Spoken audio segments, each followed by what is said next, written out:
as a human species, we really want to push the frontier of science and space exploration, then we have to work together and build on top of each other. The first factor why open source data sets are so critical for space exploration is this idea of universal participation. We have to all be able to use and reuse data and share it with everybody else so that everybody can engage and participate towards this common goal that we have. Innovation begins with science, and in the near future, deep space exploration will become increasingly more important in expanding the boundaries of human achievement.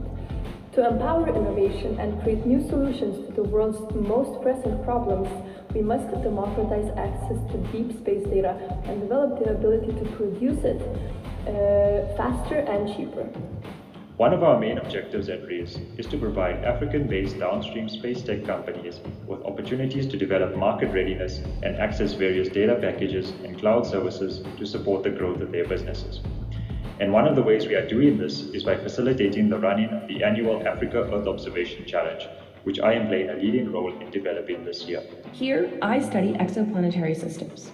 I look at the over 5,000 planets outside of our own solar system and study their properties and architectures in an effort to learn more about how our own solar system fits into the bigger cosmic context. We do all of this with open source data. The only data I'm using is data that comes from the NASA Exoplanet Archive. I'm a member of the Space Medicine and Life Sciences Project Group at the Space Generation Advisory Council. Today I'm really pleased to be here to share with you some of our work on using open access space-derived data and how we can use it to benefit people on Earth, particularly on their health and well-being. Hello everyone, welcome to the Next Generation Plenary organized by the Workforce Development and Young Professional Program Committee. We are really thrilled for you to join us for our panel today on the open source revolution and space data availability. We have an absolutely phenomenal lineup of students and young professionals who were competitively selected to share their work on how the increasing accessibility of data, software, and other tools has revolutionized the space sector.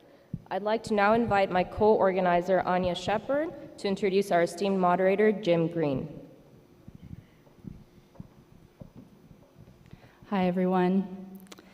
Dr. Jim Green received his PhD in physics from the University of Iowa before working at NASA for 42 years. He has been NASA's chief scientist and was the longest-serving director of the Planetary Sciences Division. In 2015, Jim coordinated NASA's involvement with the film The Martian, and in 2017, an asteroid was renamed James Green in his honor. Please join me in welcoming Jim. Thank you very much. Thank you very much. Well, this is really an exciting time in terms of the ability to get access to ever-increasing volumes of data. And I want to be able to put some things in context. NASA's first mission in 1959, Explorer 1, its data was analyzed at the University of Iowa with punch cards and people plotting things, and it was very primitive, of course, by today's standards. And it wasn't until 1967 that NASA created its first archive, the National Space Science Data Center. Now, to get data, what you had to do was write a letter or call the help desk to be able to identify the data that may be archived, and then request it, and then receive it either on microfiche, microfilm, or magnetic tape, written at 800 bits per inch. Well, times have really changed. And in fact, NASA's first online archive by the National Space Science Data Center didn't happen until 1987, all right? First set of data online was the International Ultraviolet Explorer. And that really, of course, started a major trend with many other data centers being able to start putting data online and providing access to it. Well, space data is really now quite ubiquitous. Our agencies are working hard to put things online and be able to provide access. And today we're going to talk about reaping the benefits of getting access to that data for all. And so this is why it's in a wonderful era. We have 4 highly talented early career scientists and engineers to tell us about their experiences. And I know you will enjoy this next hour. So without further ado, I'm going to ask Maheen to tell us what he's been up to in open source data. Thank you very much, Jim. Good morning to one and all. My name is Maheen Barbu. I currently work as an innovation analyst at RISE, the Research Institute for Innovation and Sustainability, based in Johannesburg, South Africa. And I'm very delighted to be here today to share with you my insights on the topic of space data accessibility, particularly within the context of the African space sector. So, as a player in the global space sector, Africa has had limited sovereignty. The continent has been very heavily dependent on other countries for space infrastructure and access to space data. Space data, high quality space data can sometimes be very expensive, not affordable, and having access to such data can play a significant role in serving underdeveloped communities and stimulating economic growth, which is very important because Africa's space identity is mainly focused around the use of space data to solve socioeconomic and developmental challenges. So this year, I have been serving as the project manager for the 8th edition of the Africa Earth Observation Challenge, which is an annually run open innovation competition that aims to identify and empower startups from across the African downstream space tech startup ecosystem, provide who have developed innovative solutions using Earth observation and more broadly space-based data. And we just hope to provide them with the support and tools that they would need to grow into successful businesses. I think throughout the past few years, with the support of our partners, Amazon Web Services, Planet Labs, Maxar Technologies, Esri, and Digital Earth Africa, to name a few, we've managed to provide startups with access to analysis-ready data and satellite imagery for R&D use, access to web-based spatial analysis platforms, access to cloud services for data storage and processing, as well as technical support for data analysis and interpretation. So I'm very grateful to be part of this panel of young space enthusiasts today, and I look forward to sharing with you the success of the Africa Earth Observation Challenge and the crucial role that it plays in helping support the development of the space startup ecosystem in Africa. Thank you. Thank you, that was great. Next panelist, Emma, please introduce yourself. Awesome. Thank you all for being here this morning. I am delighted to be here today to talk about a topic that has been integral to my academic journey, the open source revolution and its impact on space science. I am a PhD candidate at Yale University studying exoplanet geometries and the planetary dynamics that can create these different architectures that we see. The field of astrophysics has a rich history of data sharing that dates back to first cultural astronomy and then the first astronomers to use telescopes and share their observations of celestial bodies in the night sky. That tradition has continued into the modern era, as Jim mentioned, as organizations like NASA and the ESA maintain these extensive databases that are available to researchers all around the world for use. They have all the mission data and a lot of actually data collected from astronomers using other telescopes that are not necessarily from NASA or the ESA as well. I've personally spent a lot of time working with these data through my research, where I've published work that uses only data from these open access archives, so I can speak firsthand to the importance of these in understanding our universe as moving forward. These resources, they really democratize astrophysics, and they make it possible for researchers from around the world to probe mysteries of our cosmos without regard for geographic location or institutional access. All you need is a computer and an internet connection to be able to access them. As we move forward, it's going to be really important that we keep this shared observatory accessible to all. These function as a shared observatory and are really a testament to the collaborative nature of the field, which is one of the reasons why I love it so much. However, as much as I have enjoyed working with open access data, I've also run into the challenges that we face using it. I found myself frustrated with organization structures, interfaces, and just the data structures themselves, and getting them to interface between different archives. And so I know that moving forward, as we move into an era with more and more accessible data, it's going to be really important that in order for it to be truly accessible, we have to think very thoughtfully about how to build archives that can interact with one another well and make it so that, as was said, it needs to be analysis-ready data. I'm really excited to be here and discussing with these awesome other panelists this important topic, and I hope that we can explore more about how to use these open source data for a space ecosystem that is accessible and open to all to be able to really advance space exploration for the common good. Okay, wonderful. Mohammed, please introduce yourself. Thank you very much. So good morning, everyone. My name is Mohammed Iranmanesh. I'm a project and operation manager at Constellar, but I've also worked for about 8 years as a system engineer in different companies, so large and small, working on space hardware development. And if there's one point of frustration that always come out is this: you feel that you're stuck in a relentless cycle of reinvention, right? Like there are all kinds of tests that you have to do at component level or elementary material and process level in space hardware development. And when you're doing them, you know that there are 100 other people doing the same test in 100 other startups. And that's very frustrating, and I think really slowing our industry a lot, because I don't know if we can imagine another industry doing that. For example, in construction, if every time they needed to build a house or a school, they needed to, each company needed to generate its own table of material properties from scratch for each brick. It would have been crazy, but sometimes it really feels like that in the space industry. And I think at the end of the day, if in this room we all believe that to accelerate the pace of innovation, we have to share and collaborate more.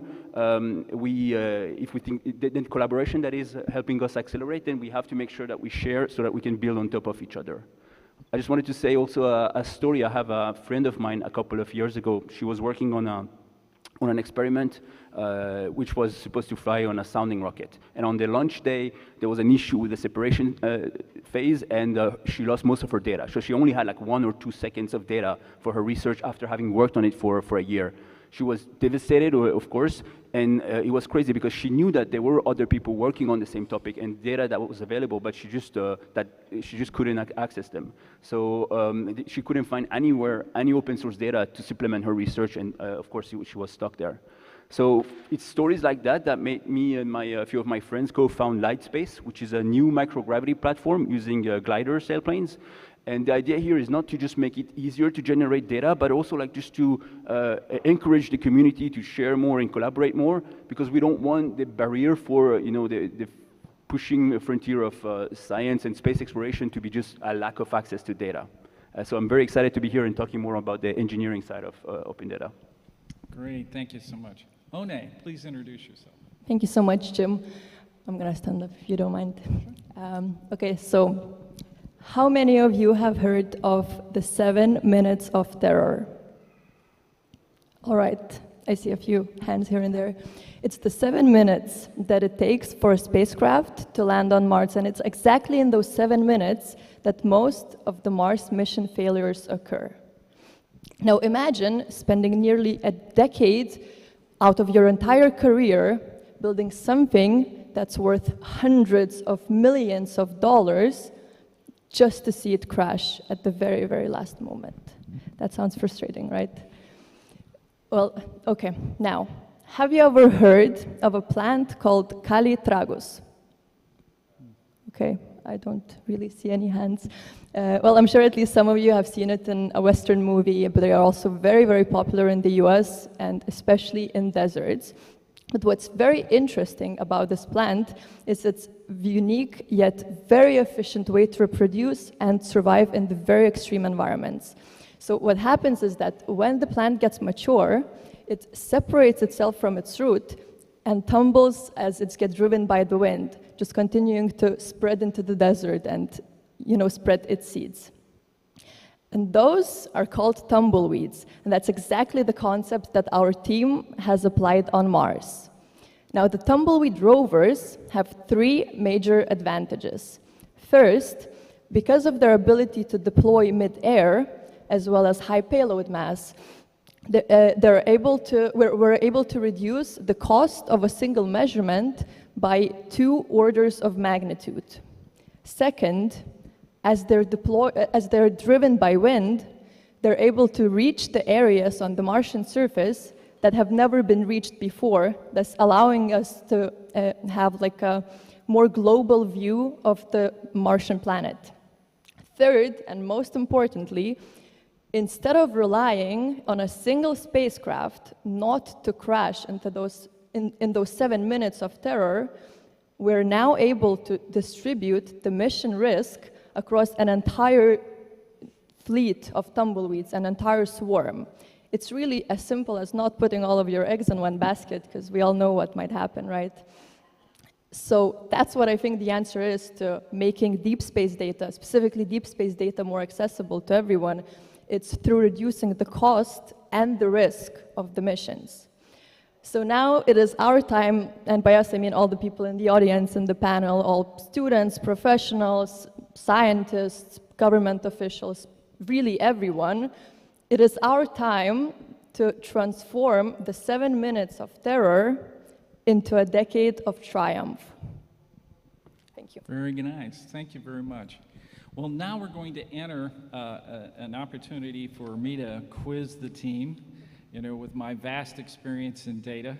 And you can always ask me sometime a little about the backstory of how we got 7 minutes of terror put together. I have plenty of stories like that. But we would like also an opportunity for the audience to ask questions, and this is where our new systems come into play.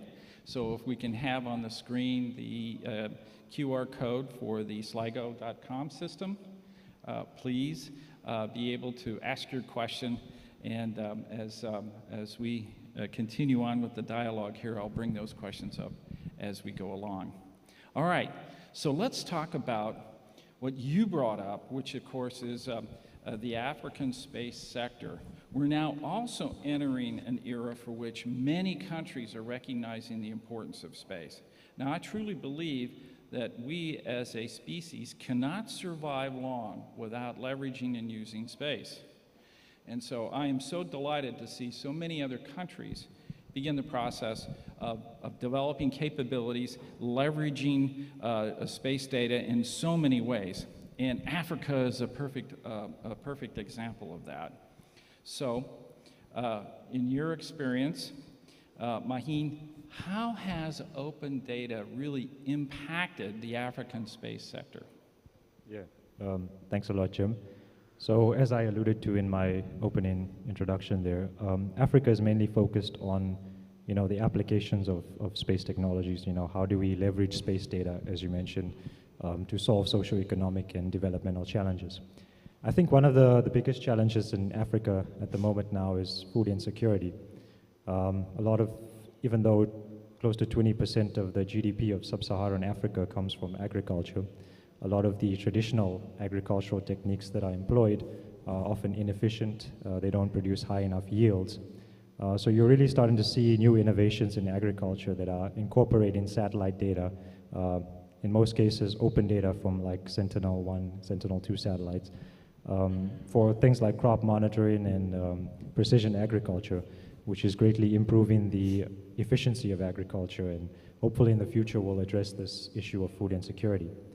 Another interesting example was demonstrated in disaster risk mitigation back in 2021, when the Rwandan Space Agency worked with various international partners to support various governments with the monitoring of a volcanic eruption that took place in the DRC. It was Mount Nyiragongo.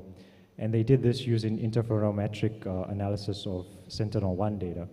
And through this analysis, they were able to generate insights which helped emergency responders and decision makers evacuate close to 1 million people in just a few days. So this is a great example of how, you know, open data has impacted the lives of people here on the ground. As you were saying, that's been a great revolution, especially in Africa. And I think, like you were mentioning, the African countries are really starting to now open up to the idea of space and the possibilities that it brings for solving these challenges. And that's why you're seeing such rapid growth across Africa with new countries developing space programs, And so I think open data has been a major driver in that growth of the space sector in Africa. Yeah. So I think what's really exciting about what's happened over the last several decades is, you know, I think it was Landsat that originally started taking data and broadcasting it. You know, so as it flies over a country, it's broadcasting data, and with the right equipment and capabilities, you can bring that data in, analyze it, and you can see how much soil is under cultivation, for example, and then be able to estimate that by the end of the growing season, are you going to import food or export food? So in addition to that, then that data rolls into archives, and you can do all kinds of retrospective analysis. And so we're seeing real-time data access and also retrospective access of data ever increasing. And these are really important for countries that are getting into the space sector. So I'm really excited to hear how that's going in Africa. So Emma, you brought up a couple important problems, all right, in terms of the data of accessibility. So just because it's online doesn't make it easy to analyze. So what are some of those proactive data management techniques do you think we ought to be thinking about and implementing? Yeah, so by way of example, to kind of set the scene for those challenges, I'll relay a little bit about the experience I've had working with this data. So there's a couple different archives that are online that I use regularly, and some have different data about the mass and radius of planets, and then there's another archive that has a lot of data about the magnitudes of the stars that the planets are orbiting. And I was working on a project where I needed to combine those data sets. And in principle, it should be quite easy to go to one website, download the data, and then go to the other website and download the data and match it together, and then do the analysis.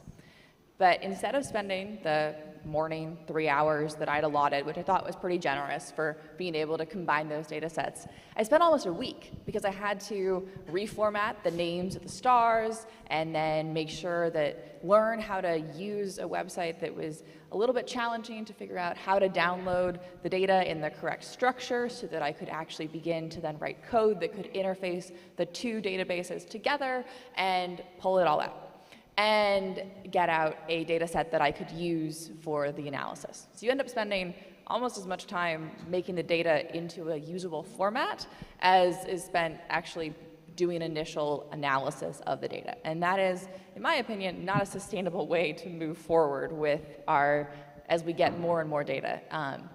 It's a really good problem to have that we have so much data, but as we go forward, we have to really think about how to address it. And I think that there's two sides to it.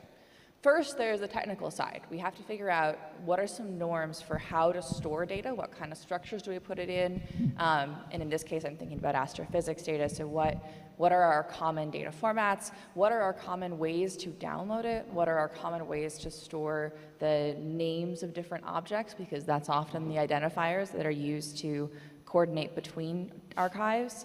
The second side of it is I would argue it's a social and cultural side. We need to figure out what are the norms of data sharing, especially as other countries begin to develop their data sets and we have more and more data out there. We need to know what are our ways that we keep it, how do we keep it online, so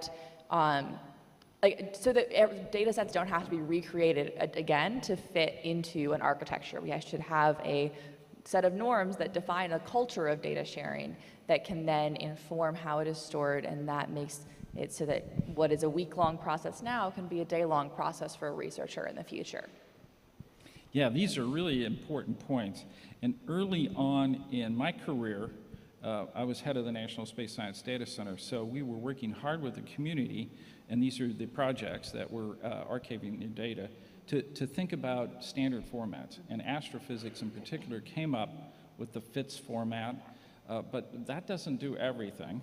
And as you point out, you needed to be able to handle data of different formats, and then there's the software aspect of it. So it can be complicated. So there's got to be ways that, in particular, early career scientists and engineers can get involved in feeding back to these projects what's working and what's not working, what can be put in standard format, and then actually get access to that data through important software that's also being developed to do it.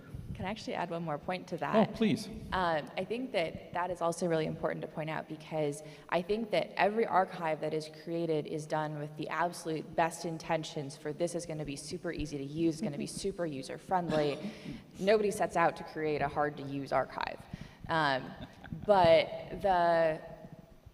That's why I think building this culture is really important, because if we have a standard for this is how this data is going to be stored, these are the formats we're going to use, we have our FITS files, but more often than not, we need them in other formats as well. What are the standards that everybody's going to be used, and who can the projects talk to really early on in a mission? Who do they talk to figure out what these formats are, so that there's no retroactive creation of an archive, or in the future, it's then easy to interface, because a lot of archives, I mean, you know, NASA's been keeping these archives around for a long time, so that in the future, when you're going back to look at archival data, which is really important, especially in astrophysics, it's just as easy to use as the data that is from very recent missions. Yeah, so once again, I encourage our early career scientists and engineers to find ways to get involved, be on certain committees, and provide input that would really help the downstream analysis of the data that's indeed coming into the archive. But this brings up another problem. Can I quickly add please. a little bit to what Yes. Emma said?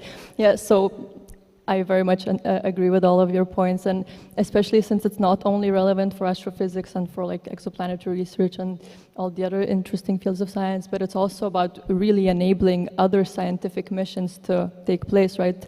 For example, for tumbleweeds, our systems engineering team had to simulate the way the tumbleweeds would, you know, just spread across the surface of Mars, and for that we have to use data that's already accessible, in this case the Mars Climate Database, and I've seen their frustration the last few months trying to figure out how that works, and then the, you know, immense joy after it happened. And it's really about being able to create this chain reaction, because after we just standardize data sets and make sure that others can use it, we're able to use that data to create other science missions and have more data, and, you know, the cycle continues. Well, you know, it's not just access to scientific data we should be worried about. And I think there's a particular area that has lacked standardization and important thinking about putting that data online, and that's the engineering data.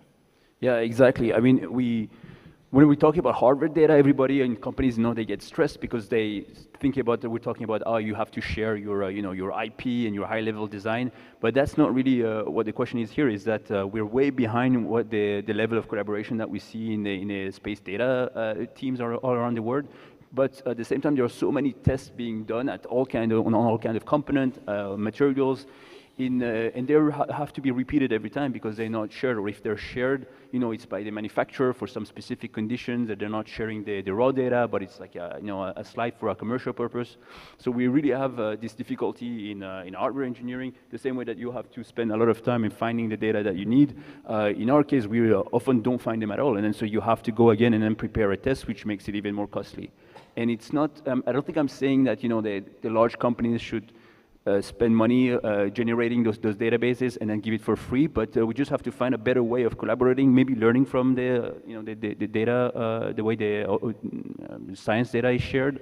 I know that, for example, both ESA and NASA have a space material database that they share, but they're maybe they're not updated as much as they could. There are still a lot of gaps, and again, it could also probably be made more accessible as well. But yeah, it's just another way of, but people in companies, they get really stressed about when you say, I want to share that data, because they think you're sharing, you know, their competitive advantage, but it's not the case. It's like space science data. There are a lot of data that we have at low level, which honestly, that's not what makes your company unique or your product unique, but we just don't have the culture yet in the hardware part to share them. And to come back to what Maheen was saying, the way those emerging space nations can benefit from space data or scientific space data, they could also benefit from those, those difficult to generate basic material properties data. Yeah, so there's been, just as we've been talking about, huge strides in the ability to archive, put online a lot of scientific data, and it's just growing so well. and so voluminous, it's even hard to keep online. And we're moving into structures like the cloud and providing cloud access to some of these large databases. But I have to tell you, the engineering data, we just have not cracked yet. No. So I would encourage the engineers in the audience and our early career engineers in particular, to be able to think about how important the data is that they're involved in each and every one of the missions that they do, and work to be able to put the right set of information online that is beneficial to all. And there's a lot to do in that area. Did you want?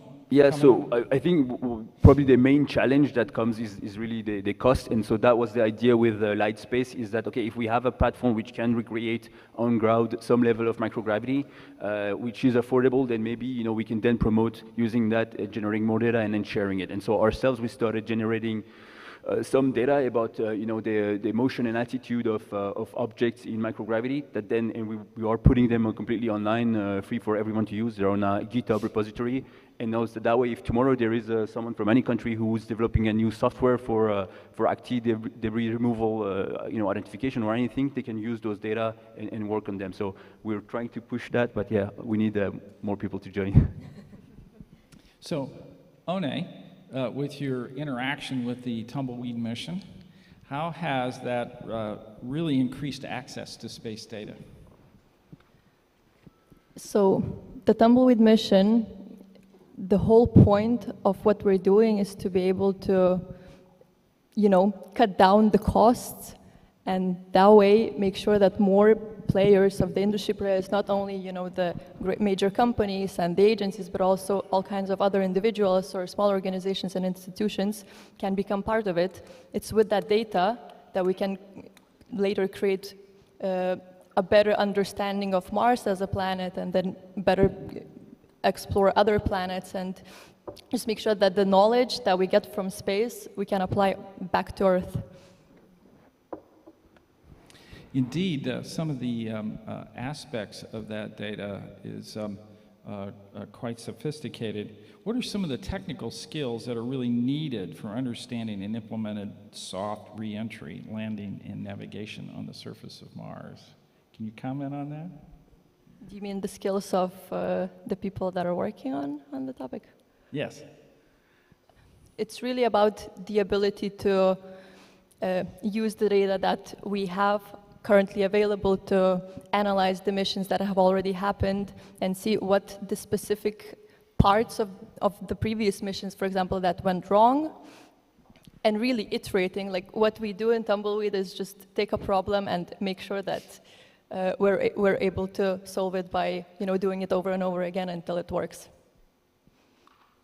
So we talk a lot about getting access to online data, but that's not the whole story, because information is data too. So information about data is important, and many of the archives work hard to be able to develop that information package that allows you to then select the data. So what has been your experiences in interacting with information systems that lead you to the data you want? And is it easy? Is it hard? Is there a lot of room for improvement? What should we be doing? Panel? I can jump in on that to start. I have found that in a lot of cases, especially on NASA websites that I've worked with, there's really good documentation of what are the data that you're getting? What are the meanings of each of the columns? Which is super important, because there are times where that data doesn't have things like even the units on something, which is vitally important to understanding what's going on. So having those kind of documentation is really important. I think that as a whole, open source data communities that are in different groups within science and engineering that are trying to practice this, we can learn a lot from the software world for this. A lot of Python packages, which is what I work with mostly, are really well documented, and there's a standard format for even documenting those. And I think that if we take inspiration from that, we can take the already existing foundation, which is, in my opinion, quite strong actually for that, how do we get the information that leads us to the data, and build it out in a way that is even more understandable and standardized across the different archives. Okay, any other comments? Yeah, I think for engineering, the issue you have is probably the same than what you see when they're advertising the battery life of a phone, which is okay. What are exactly the condition that you say one full day? And so sometimes, especially if it's engineering data that you find through vendors and suppliers, they are in very specific lab conditions, ideal conditions that you're not necessarily aware of them, and so you get disappointed very soon. And so it's again part of this. They have to include the documentation and also the context of how these values were measured and what was all of this information. Any other comment? Well, let me add something that I thought would come up but hasn't, and that is, in reality, there's in many ways, and in many cases, no substitute from really getting access to personal experience in using data. So that is investigators that are on the team, that are part of analyzing data. You can find these by reading the appropriate papers, seeing individuals that are really part of some exciting discoveries, leveraging and using the data, so you know they have intimate knowledge of it. And then being able to go to conferences like the IAC and others that then enable you to make that personal contact. So not everything's going to be online. Not everything's going to be able to, information systems be able to solve your problems. So you need to be able to have those personal contacts that are so important. Now, I was always afraid that during the COVID era, when everyone now is not going to as many conferences and that personal interaction wasn't going to occur as it has in the past, that would really hurt our early career scientists and engineers, because they need to get access to the experts. So I'm now looking out and encouraging our more senior members of the community, meaning those involved in data sets and data analysis for longer periods of time, to continue to go to conferences and meet and work with the early career scientists and engineers. So this is some exciting topics. Let me go back to a couple of questions from the audience. Here's one. How would you use open data to facilitate young people with no STEM background to get into the space sector?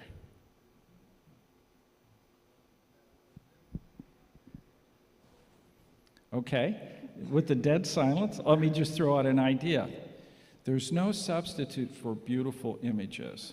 Image archives, the ability to see beautiful objects, being able to use them in your presentations and interacting with students in schools and those that are interested in how that image is created, let alone what does it mean. So the imaging is really important, but not all data is images. There's a lot of squiggly line people out there that do tremendous science with with plots.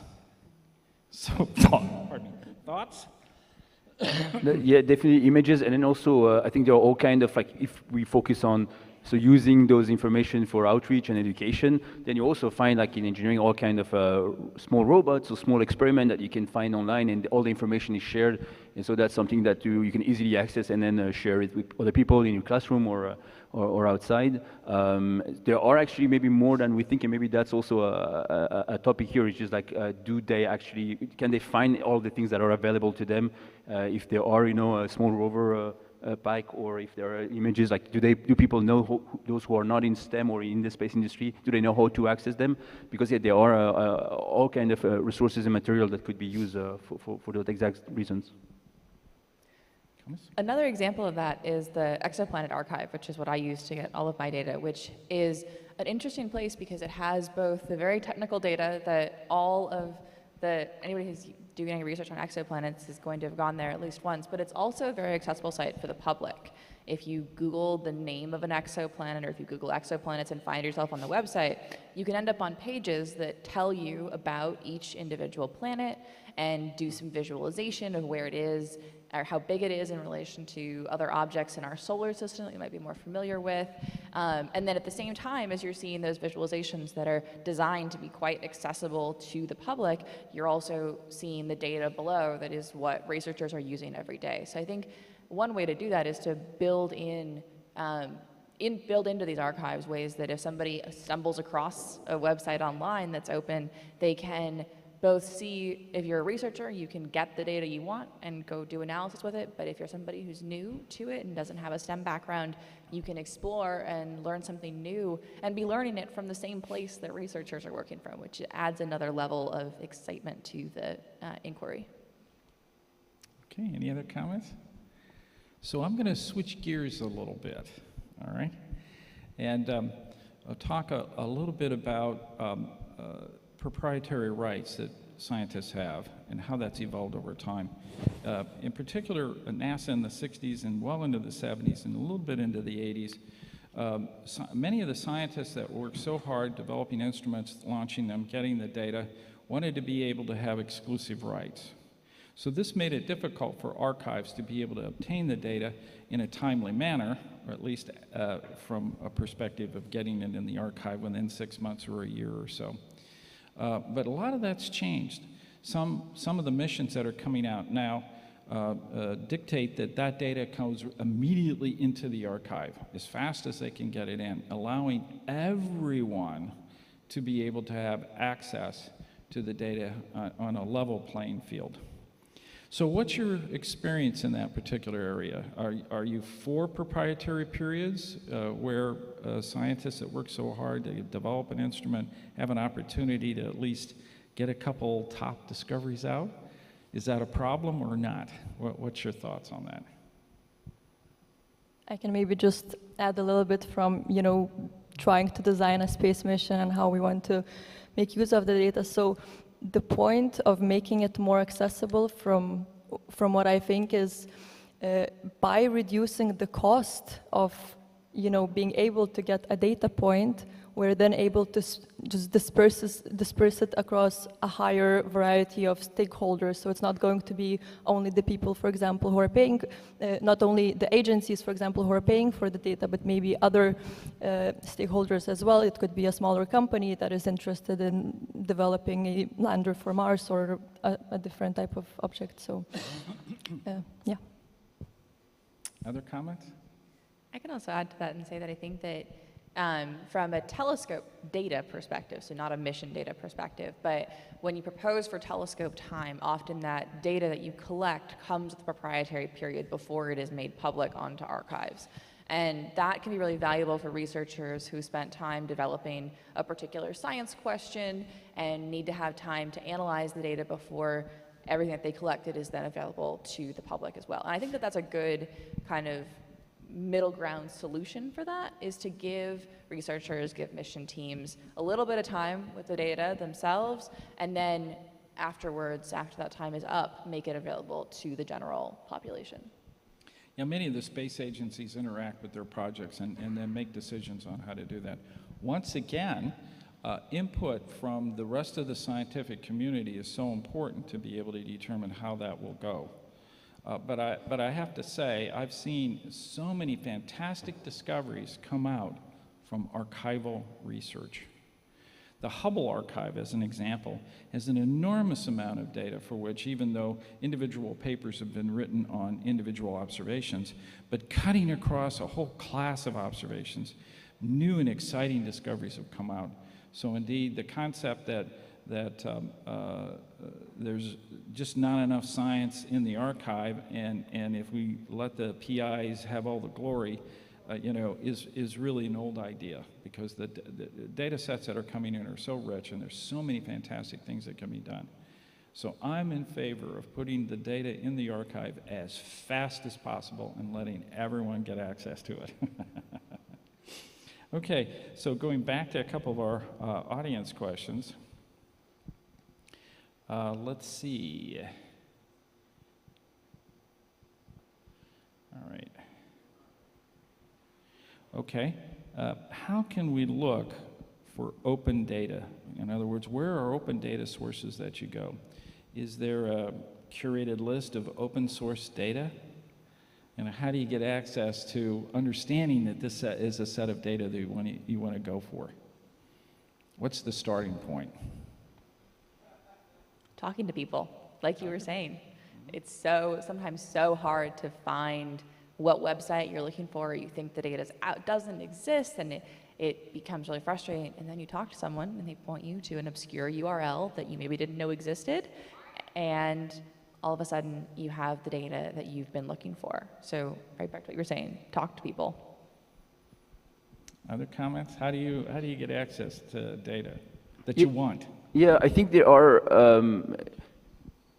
So for like also talking especially to like, I think what you can easily access are the papers, right? So you can always contact those people as well, and it's sometimes surprising to see that people are very happy to share their data, even if it's like engineering data done in a lab for a specific purpose.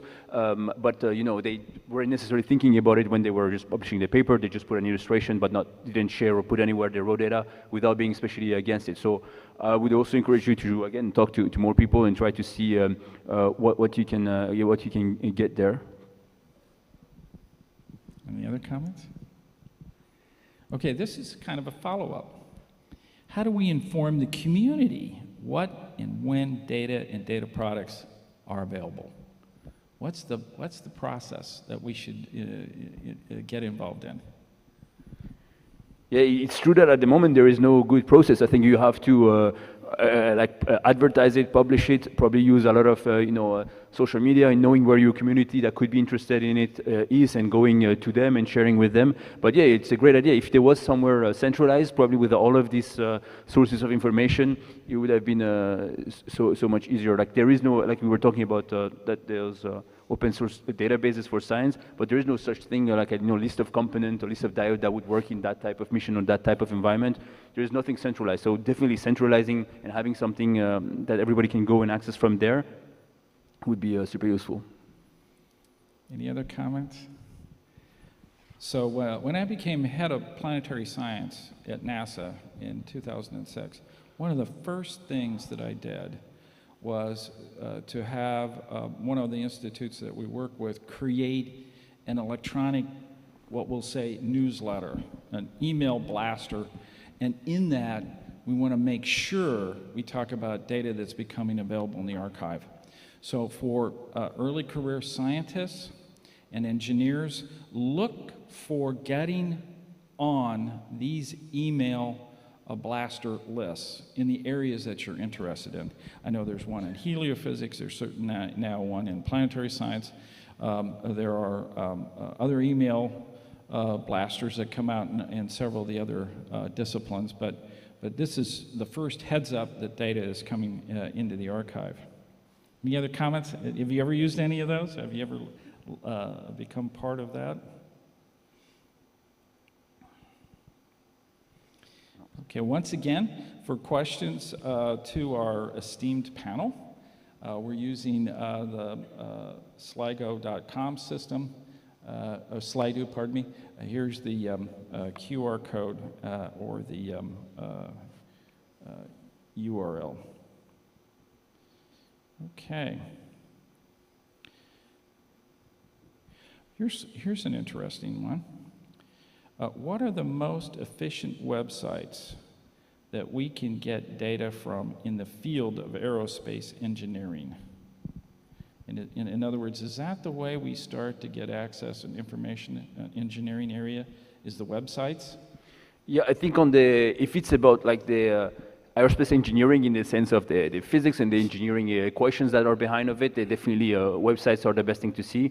The other aspect that's super critical for space, because every time you build hardware, you're asked to do all kind of testing and making sure that they're going to be qualified and they're going to work with the environment that you're sending them to. And so for those, and that's what I was mentioning a bit earlier, is that you need to know, for example, is the material, what is going to be its operating temperature. You want to know, what type of mechanical properties they have, and those for all kind of material, all kind of grade, all kind of naming convention. So those there are two main space material database. One with ESA and NASA that you can also check. So you just type in a space material database, and you'll find there all kind of information about those specific material. Something else that's also super critical in space engineering, especially for like missions that we discussed, like Sentinel and other Earth observation satellites, is that there is a contamination by some materials that you want to avoid. And so that's also something that you would find in those databases, like how much are they going to outgas and how much those contaminants could impact at the end, the performance of your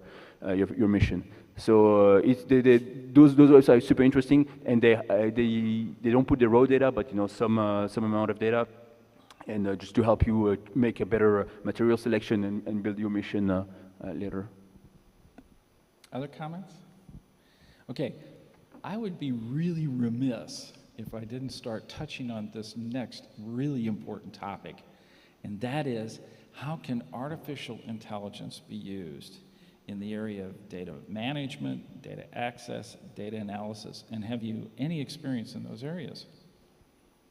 Well, I mean, maybe the obvious one is that, so I'm not an AI expert, but from what I understand, like the most data that you have, the better they're going to work. And also, I think they're very good at finding links, between database or columns that might not be, obviously connected.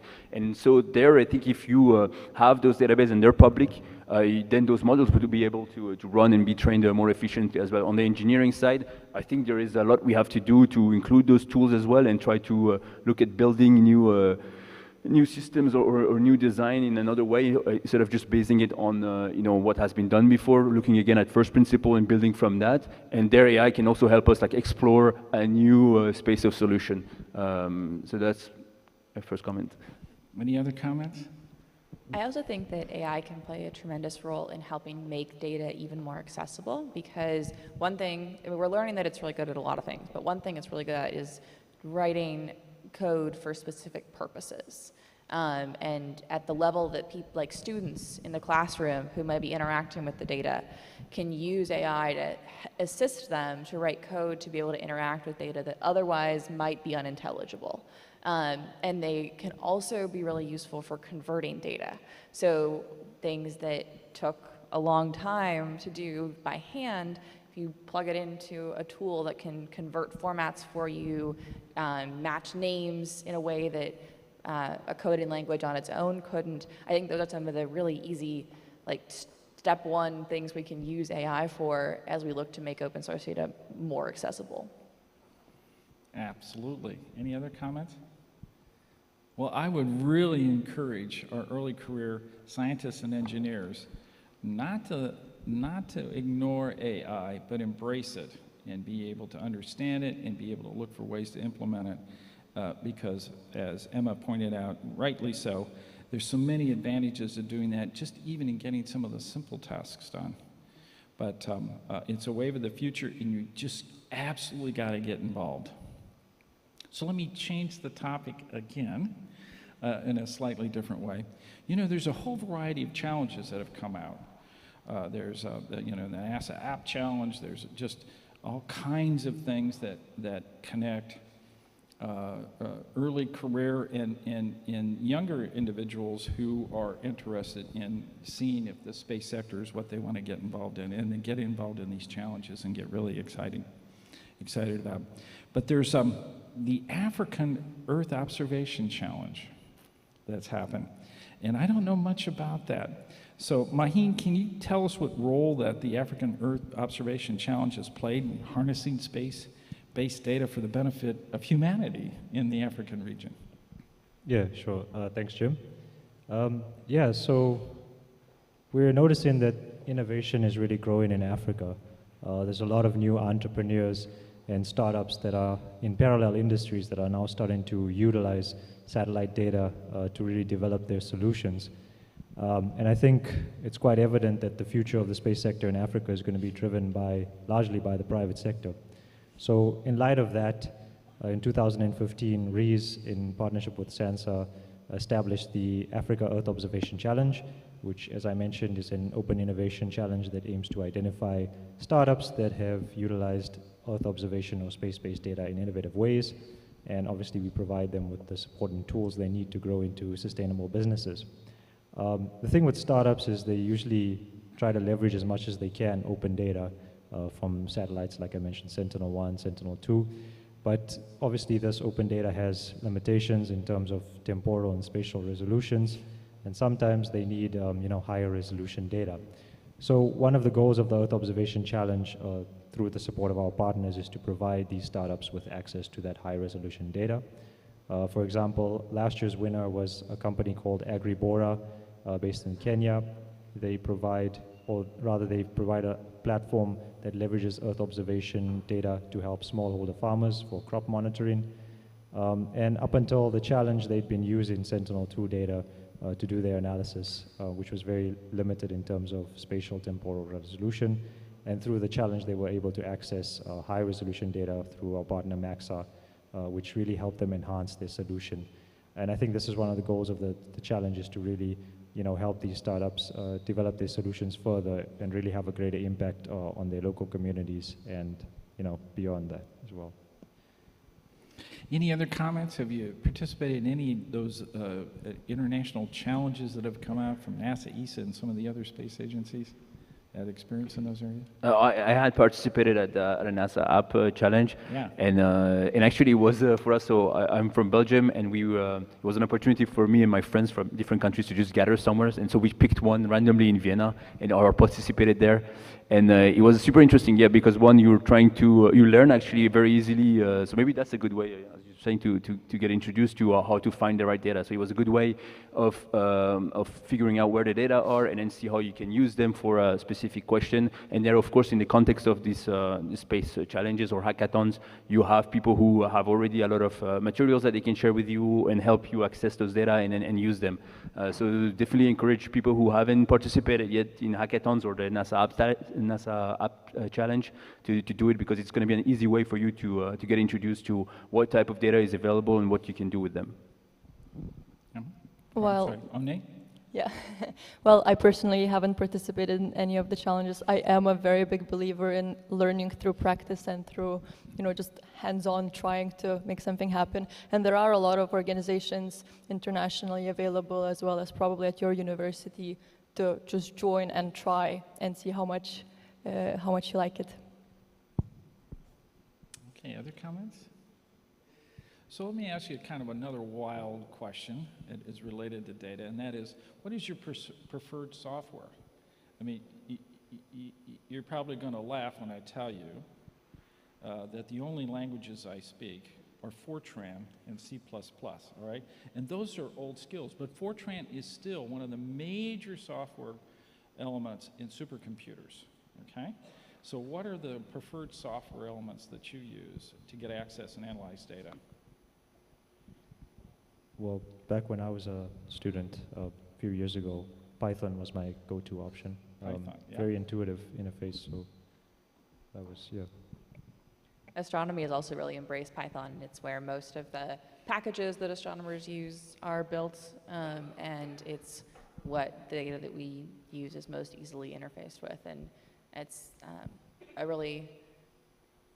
would argue, compared to some other languages, it's more intuitive to pick up. So it's been a really powerful tool for people who are coming into astronomy who maybe don't have a computer science background, who can then learn Python almost on the fly as they become astronomers. I mean, for engineering, we're going to the same direction. We're getting rid of MATLAB. I think more and more after university, we switched to Python. So that's more for the scientific calculation and like the engineering calculation. And then of course, like, if we talk about onboard computing or the processing of images, then there it will be other languages, more low level. I can only agree with Emma mostly, actually, in this case. It's Python all the way. Okay, well, this has really been a wonderful panel, and we could do this all day, of course. I have so many other questions that I want the panel to answer, but we're in the last phase of our meeting, and we're in the closing session. So I'd like to ask our panel for any closing thoughts. So let's start with Mahim. Yeah, thanks. I think the space sector in Africa is really developing very quickly. Also in other developing countries, the space is really starting to take off. And a large part of that is having access to open data, whether it's startups in those regions utilizing open data to develop innovative solutions, or governments just using the open data to help solve these societal challenges like food insecurity or disaster risk management, or climate change, which is a big issue globally as well. So yeah, that's my takeaway message. Emma? Awesome. Well, first I want to thank the rest of the panelists and Jim for this wonderful discussion. I think as we move forward with this era of open source data and a world that has more and more data accessible, hopefully, as we move forward, I'm really excited for how it can be a way for different industries to work together. I'm excited for how, like we talked about, engineering can be learned from science and academia and histories of data sharing, and also how, in turn, academia can learn from the industry and move forward with best practices and standards so that all together we move into an era that really is accessible for the general public, for students, for researchers, all around, a way to use this data that we're getting from space in advancement of humanity. I'm really looking forward to seeing how that plays out. Mohammed? Yeah, 2 points for me. One is that I think we really have to learn from our colleagues in space science data, how to share and collaborate a bit more. And then the other one is that, yeah, so on your side, share more as well, and don't be afraid. Like, not every piece of data that you have in your company is those like IP protected one. There are a lot of like low level one that we could share, and that would be super helpful to everyone else in the community. Oni? I think we live in a very exciting age of just technology becoming so much cheaper with everything that's happening with the development of computers and telephones and games and literally anything you can think of. And it would be a pity if we don't use it for space as well, and if we don't find the applications of the cheap technology and make sure that we can do more and more science with it. So I just want to encourage everyone to join our mission, my colleagues' missions, and make the space more accessible for everyone. Well, that's it for today in this area of open data, but hopefully that's just the start of the dialogue that our early career scientists and engineers can get involved in, and those that are well established to help them get access to data. Thanks so very much, and let's thank our panelists.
Dear guests, the first Global Networking Forum session of the day is entitled Current Challenges in Space, What We Can Learn from Them. The session will explore what are the technical, economical, societal, and political challenges in space. Please now give a warm welcome to Heriberto Saldivar, the head of the Foresight Strategy and Coordination Department at ESA, and the moderator of this session. Thank you. Heriberto, the floor is yours. Thank you very much, Alexandra. Hello, everybody. Good morning. Hello, my guest. I have with me here Dr. Anil Kumar is the Associate Director of ISTRAC in Bangalore. And I also have with me Julian Alexander Lamé, who is the Managing Director at iSpace in Europe. If you want, we can sit down and start. Perfect. Thanks so much for being here. Today the session is touching about a very interesting point, that it is the challenges, right? We're living in a world that space is becoming more and more permeating across society. We have, let's call it the old space and the new space. We have the old players and the emerging players. There's a lot of things happening around, right? And there's a lot of challenges. And I would like to understand a little bit more of, first of all, who are you? What is your organization doing? And then we're going to jump into this question. So if you want to start with an introduction. Good morning. So my name is Julien. I'm the CEO of iSpace Europe. iSpace is a new space company, you'd call it. We're developing a transportation service for cargo all the way to the moon. And for that, we're developing 2 landers. So landers are spacecrafts you put on top of a rocket to deliver cargo to the lunar surface. We're developing 1 in Japan, 1 in Denver in the US. And for my office in Luxembourg, where we're about 30 people, we're developing lunar rover technologies, so to complement the transportation to the moon with surface mobility, and also all the data analytics that goes with that, which makes then iSpace a one-stop shop for lunar exploration. Perfect, thank you. Dr. Anil Kumar.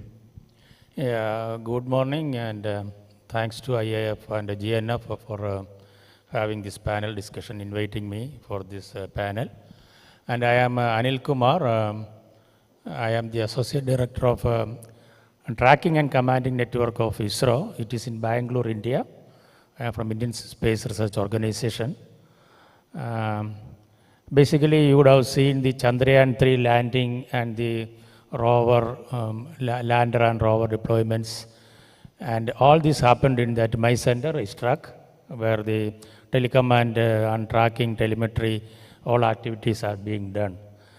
And in fact, basically I am a specialist in space situational awareness and management, and a Chief General Manager for all space situational awareness activities in India. And also I am the Project Director for Netra project, which is a program to set up a network of radars and optical telescopes in India for a space object tracking. And I am an alumni of ISU as well, International Space University. Thank you. Perfect. Thank you so much. And by the way, congratulations. Everybody was amazed by the job that you guys did. I think here everybody followed that and impressive. Let me jump into that. It has been an incredible situation. Everybody's in awe. But I'm sure there has been very big challenges, right? So what are the key challenges that ISRO had to overcome to achieve that? And what do you think that was the lesson learned? Yeah, in fact, if you consider the challenges, there are many challenges in this space. It is actually numerous, starting from any technical things, managerial policy, and taking decision making. And industry-wise, there are many challenges, funding, and also the latency in getting the products realized. I can give one example of a technical challenge what we faced. As all of us know that Chandrayaan-2 4 years back, 2019, it has gone for a landing, and just a whisker, a very simple missing there, landed it in a hard landing, and we lost Chandrayaan-2 lander. That happened in 4 years back, and the last 4 years, the team in ISRO were working day and night, and on the aspects of technical challenges faced in Chandrayaan-2, and especially in propulsion, guidance and control, deceleration systems, like that many challenges were there, and each and every mission trajectory design, and every aspect, each and minute aspects were discussed, reviewed, find out alternative solutions. If off-nominal cases happens, if dispersion cases happen, suppose propulsion overperforms, underperforms, suppose navigation errors are accumulated, all these things, each and every aspect of the system were analyzed, reviewed thoroughly, and for each of the deviations from the nominal, alternative methods are found out, salvage options are found out, different trajectories are made. So like that, a 4-year struggle, that helped us to land in Chandrayaan-3 perfectly for a soft landing. So it's a teamwork and dedication which led to this ISRO success in this Chandrayaan-3. Perfect, thank you very much. I'm coming now to you, Julian. You're also aiming for the moon. You are one of the new space companies that actually it is focusing a lot of interest in intentions into the moon. New space, going to the moon. What are the challenges? Technical, but also I think that there's a paradigm that we need to change here, right? With venture capital, money raising, and making things different. So maybe we can start a little bit with the technical and then jumping out into the bigger picture that it is the overall new space challenge that we get here. Okay, thank you, Roberto. So indeed, it's very challenging from a technical perspective to land on the moon. But I think it's important to remember also why are we doing this? Why is iSpace one of the few companies, pure play, trying to develop a lunar transportation service? It's today, up until a month ago, the options to go to the moon were very few. Even today, if you're a startup wanting to develop your business on the moon, good luck finding a ride. So that's what we're about. We really believe that we're on the cusp of developing the lunar economy, and both commercial entrepreneurs and space agencies, governments can benefit from having wider options to access the lunar surface for commercial activity and for science and exploration.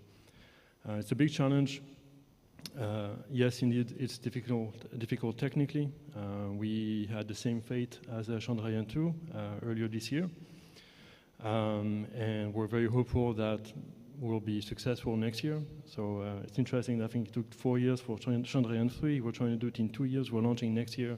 So that's also a new space, trying to be a little faster. And we have all the telemetry from our first mission, which attempted the landing this year. We know exactly what happened, what's to fix. The very thick silver lining on this is that the only change we have to do is in the software. And that's about the easiest fix you can do on a spacecraft. We've demonstrated after 4 months of operations in space, going from Earth orbit all the way to 1.4 million kilometers away from the Earth, coming back to the moon, doing lunar orbit insertion, braking, that the spacecraft is really rock solid. So all the hardware works. We have a little tweak to make on the descent software, a lot of verification, validation, but I think that's just business as usual for engineers. So it's just a matter of time until we do this successfully. As you mentioned, there's other big components that are very challenging for a new space company. When I joined iSpace in 2017, I had my first trip to Tokyo, and I was very surprised that half of the team was actually non-engineers. I was expecting a full engineering team, but no. The team was a finance team looking for financing, and then a very strong business team looking for partners, looking for customers. And that is still today the case. We've had the largest Series A fundraising in Japan for a tech company, $100 million in 2017. This year we're the first company to get listed on the stock exchange, first deep space exploration company to do that. So we're not only breaking barriers in terms of technical access to the lunar surface, but working barriers in terms of putting new space exploration companies on the map for investments, Tokyo Stock Exchange. We're breaking barriers also in terms of demonstrating that the moon is not just for space agencies. On our first mission, which launched last year, we had as many private companies as we had public institutions. On our next mission next year, we only have private customers. No space agencies, no governments. So that's what we're about. Our mindset, our goal is to develop the lunar economy, which also will benefit science and exploration. But we're there to build our Moon Valley vision, which is a lunar economy, sustainable, self-sustainable. Perfect. Let me just ask maybe a sensitive question. So, when you have a failure in an institutional aspect, it is easy because we have a government mandate and we kind of work into a direction. But when you're doing as a private company, especially new space, that there's a lot of load on your back, how did you manage it? How did you prove that you can kind of overcome this aspect? And how's the company surviving these turbulent times? So I think there's two answers. There's the easy answer here, which is from the very beginning, we've always planned 2 missions. So when we did our Series A, it was already for M1, M2, because we knew we were up against a humongous challenge, very risky. So easy answer is plan for 2, and you increase your odds. I would say to send the ball back to you in terms of the question is, I think it's interesting to see who calls our first attempt a failure and who calls it a success. After the M1 landing, I received a lot of messages worldwide. And some were, oh, sorry, you guys failed, I feel bad for you. And some were, wow, what a great achievement. And there's a regional correlation there. In Europe, you tend to see what we did as a failure. In the US, other places, it's a tremendous success. There's also a correlation to what you call new space, old space. Again, putting things in perspective, when I joined in 2017, so when we did our Series A, we were 20 people. In 5 years, we did a spacecraft from scratch. We didn't have any blueprint, no heritage, a spacecraft from scratch. We grew our team tenfold, from 20 people to 250 people. We raised over $200 million of financing. Any of those 3 things to do in 5 years is a huge challenge. To do all 3 together and end up with a spacecraft that's able to operate in space for 4 months, do a perfect lunar orbit insertion, and follow a trajectory that's also very innovative, I think it would be hard to not call it a success. Perfect, thank you. I'm going now back to India. It has been a lot of support and we're having a lot of also challenges, right? How is India seeing the new space? Is it something that you guys are also seeing as a lessons learned to kind of fix a quick way of learning, or it is something that you are also kind of motivating and trying to kind of attract more? Yeah, in fact, if India is concerned, as you may be knowing, by 3 years back, a new space policy has come up, and Earlier, as you know, it is only national agency was working in the space field. And 3 years back, government has opened up the space activities to private sector. And there are a new authorization agency called InSpace has come up. And Indian Space Research Organization, still it is there. And a new agency called InSpace has come up to promote and authorize the private entities to take up in space activities. Then there is one commercial arm of Department of Space also. It is called New Space India Limited, which will be doing the commercialization of launch vehicles, satellites, space applications, data availability. All those things are taken in. So there are 3 arms now for Department of Space in under Indian government. One is ISRO, Indian Space Research Organization, which are supposed to do the R&D activities and also all space exploration missions. And InSpace will be promoting all the private industries. And as you know, in the last 3 years, more than 200 startups have come up there. Many new, even launch vehicle design and manufacturing companies have come up. Satellite, a lot of satellite manufacturing companies have come up. And data applications, space applications using the data available, and like that, there are a few startups and industries have come up. Even space situational awareness related things, that is generating the alerts, tracking the space objects, and setting up their own optical network. All these types have come up there. And you see, as far as ISRO is concerned, we have 3 operational launch vehicles. Polar satellite launch vehicle, which has got a reliability of more than 99.9%. And we have LVM-3, which has taken this Chandrayaan-3 into orbit, GT orbit. It has not failed at all. It can take a 4.5 ton or more to GT orbit. And we have a GSLV, another GSLV version also there. But now, we are developing one small satellite launch vehicle, which is the need of the hour, and which can take about 500 kg satellite into low Earth orbit. These are all operational satellites are being now available with the NCIL for a commercial purpose. And as you know, many foreign agencies, outside India agencies, they have launched their satellites by these PSLV and LVM-3. Even OneWeb was 72 satellites of OneWeb were injected into orbit using 2 LVM-3 missions. So to compete with the present international scenario, so government is doing a lot of activities, and we are promoting it. And also, meantime, we are committed for sustainability of space as well. So we are part of all international guidelines like a long-term sustainability of outer space activities. And we follow UN guidelines on space debris mitigation and IADC guidelines. So all these activities taken up, and we make sure that all the private industries who are coming up in the field are handheld with available technologies, transfer of technologies, and all know-how, knowledge base were transferred to these companies.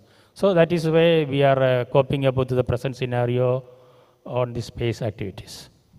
Perfect, thank you. It seems to be that it's also getting very congested, not only here and there, but also up there with all these activities and everything. And I know that you are very focused into the sustainability of space and how it is being congested. Can you elaborate a little bit more on these challenges that it represents for the whole space economy? Yeah, there are, as all of us know, that space economy is growing, and diverse fields are now emerging up, and many industries are coming up.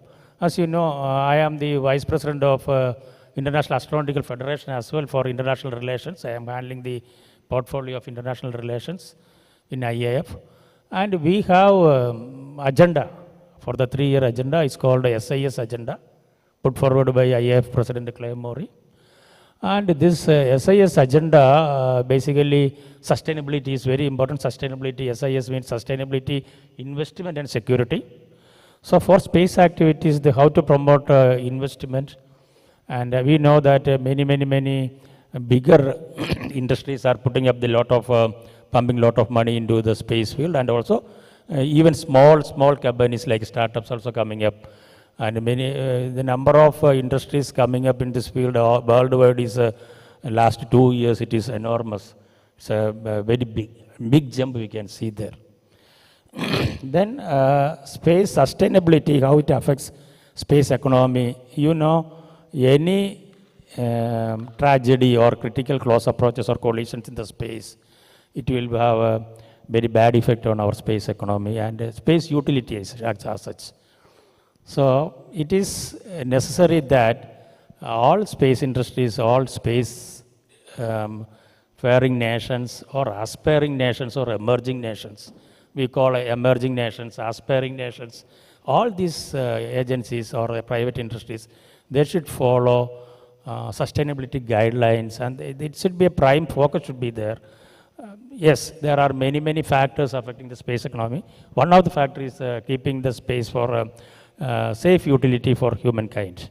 So that's what I think. Perfect. Julian, many times when I discuss sometimes with startups or new companies, they mention about sustainability to be one of the least problems because they need to raise capital, they need to handle other problems. How does iSpace see this as part of their strategy to develop their missions? That's a good question, thank you.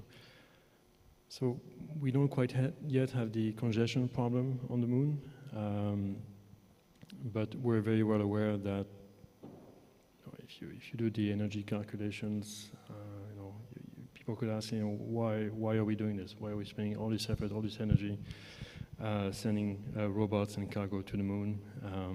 Until now, the answer has been for science and exploration, knowledge of humankind.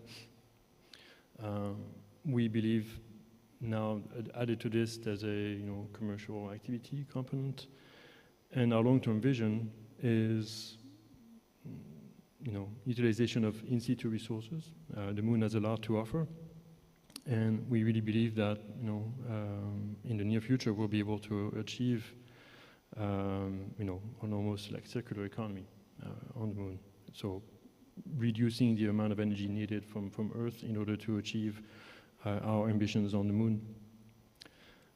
That's, a little in the future. In between now and then, yes, it's not clear what iSpace or other new space companies are involved in lunar exploration can do to address the sustainability challenges. What we do very concretely, we picked our office location next to the train station for public access of our employees. We track our waste when we do rover production, so we know exactly how much waste we're producing. And I think those small things add up and are very important, to make that bridge. Perfect, thank you. I'm going to jump a little bit more about the sustainability aspect. It's being very congested into space, especially with the new constellations coming and everything. How is India trying to address this, and how is they making their part? And I think this is something of a big challenge that you are tackling. Yeah. Yeah, as we know, now our space is very congested, contested, and competitive, right? For that, these three C's, that is congestion, competitiveness, and contested, we have to have three other C's, coordinate, cooperate, and contribute internationally. So if you coordinate and cooperate internationally, collaborate, and then contribute to space, I think at some level with sustainability is possible. Now you see, in space, especially low Earth orbit is so much congested basically because of the large constellations coming up in 500 to 700 kilometer orbit. The flux density in that area has grown such that anytime we can expect critical close approaches. And for India, actually there are about 55 satellites, operational satellites, and out of that about 22 are low Earth orbit, which are used for Earth observations, disaster management, climate analysis studies. Like that, many 22 low Earth orbits are there. Or there are about 30 and above geo orbits are there, which are used for communications. And now, like including the NAVIX, okay, navigation systems, regional navigation satellites. So it is necessary for us for geo, because the longitudinal slots are allotted by ITU, and we are making sure that the neighboring objects are not coming nearby our slots or our satellites. But there are still lot of debris objects are coming up, crossing our orbital bands. That threat is not so high, but for low Earth orbit, if you see, the threat is so high that last year, we have done about 21 collision avoidance maneuvers. See, when we do collision avoidance maneuvers, means it is again economy is getting affected. Life of the satellite is coming down because we use fuel. And a lot of efforts we have to put for collision avoidance maneuvers, designing maneuvers, executing it, and coordinating with others. A lot of efforts we have to put up. So that is the one area where we put a lot of efforts. Last year, one ISRO system for safe and sustainable space operations management was established in India, which takes care of all the 55 satellites space flight safety. Now, considering the sustainability guidelines by LTS or UN guidelines, as you know, UN has put forward space debris mitigation guidelines. As far as ISRO is concerned, we are complying with all the guidelines. And recently, one of the guidelines which we couldn't do much was low Earth orbit's post-mission disposal. But now, last year we have done one of our satellite after its end of operational life is over. It's called a Megatropics. We have done a controlled re-entry of Megatropics as a PMD option. And it's perfectly, we could predict it where it will land. It is in a deep Pacific Ocean with a continuous 22 orbital maneuvers. It has gone to the predicted impact point. It's a very huge success, a Megatropics re-entry. Then these rocket bodies, as well as rocket bodies are concerned, we do passivation for all of our rocket bodies after a satellite is getting injected into the orbit. Whether it is a PSLV rocket body or cryogenic stage for LVM-3, we do passivate all the fuel to avoid any future breakups. And also, last PSLV rocket body, after injecting satellite into about 560 kilometer orbit, this PSLV rocket body was actively deorbited to 300 kilometer, so that its life is less than 6 months, rather than about 25 years. So this process we are now getting regularized for all our rocket launches. So that way, India is putting a lot of efforts for sustainability of the outer space. And as you know that Indian representative is the chairman for LTS working group, in which 21 guidelines are already approved and getting implemented across the globe. And Dr. R. Uma Mahesan is the UN COPUS LTS working group chair. So, and we do a lot of outreach programs for our private industries who are coming up in this area to see that they are taking up all these guidelines very seriously and implementing in their projects. So last year, January, we have done one international conference especially for these people on SSA and STM. And also we go to academics for students. We do workshops on these aspects. And now, you know, last week we had a UN IAF workshop. There also we had many talks on sustainability from IAF. Thank you.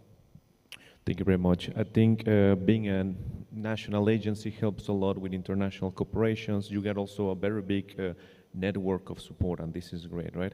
And I think this is a big challenge that new space companies don't have, right? So how do you deploy the communications? How are you able to kind of like build all the bridges that you need as a new space company to be able to sustain operations on the moon or like communication to the moon?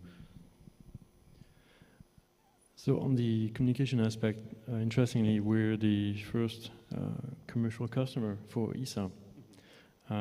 Our first mission, which launched last year, our mission launching next year, will use the ground antennas from ESOC, S-Track. And I believe we're the first commercial company to have a commercial contract with ESA for the use of those ground segments.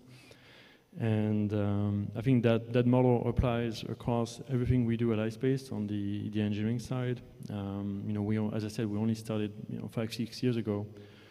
So we limited our in-house developments, really focused on our key value added, and then leverage strategic partnerships with ESA for the ground segment, with IAN Group for the propulsion and AIT facilities, with Draper Labs for the guidance navigation software.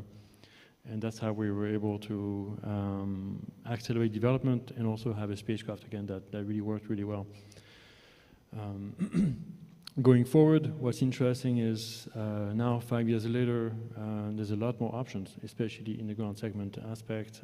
We see a lot of companies establish new ones, Swedish Space Company, Swedish Space Corporation, sorry, KSAT, really positioning themselves in providing commercial networks for lunar operators. So that to me is a great sign when you see established companies and new companies establishing themselves, downstream of where you're operating. That means we're all convinced of the bright future we have ahead of us. Perfect, great. Do you want to add something? Yeah, actually, considering the new companies coming up in the space regime,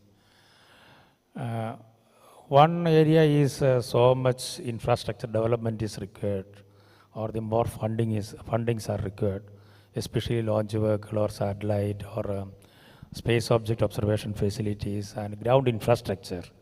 And other area where the less funding with more profitability is the space data. This huge volume of data available from many satellite missions. So if we can put a lot of efforts in that space data analysis, sharing data, and data products, we have to make the necessary data products for humanities. In fact, many national agencies will be requiring it. Many nations will be requiring the data. And in almost all areas of our human life, space data has its effect. So that is the one area where more of the industries can put efforts and with less investment bring up more results.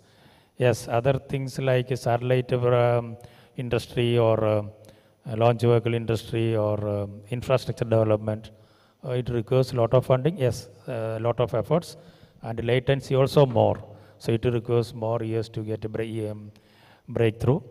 Okay, so that is the one area, and the challenges are many for infrastructure development and rocket building. Rocket is a very notorious case of getting success. Even small mistakes can create into problem, lead into difficult situations. So that is what. Perfect, thank you. Before I jump to the next question, I want to remind the audience that if you got any questions, we got the QR code behind and you can submit a couple of questions. We still got around 15-16 minutes of presentation, so we can just spice the conversation a little bit. I'm going to talk about the future. What is the upcoming challenges that you're seeing from both iSpace and ISRO, right?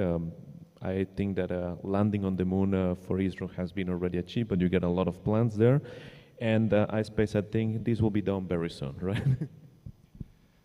Yeah, so maybe to spice things up also, I have a question for you coming up after I answer your question. So being, in Europe, in Luxembourg, our goal, in addition to the technology development of rover products and all this stuff, is really to make it possible for the European community, scientists, entrepreneurs, to be active on the moon.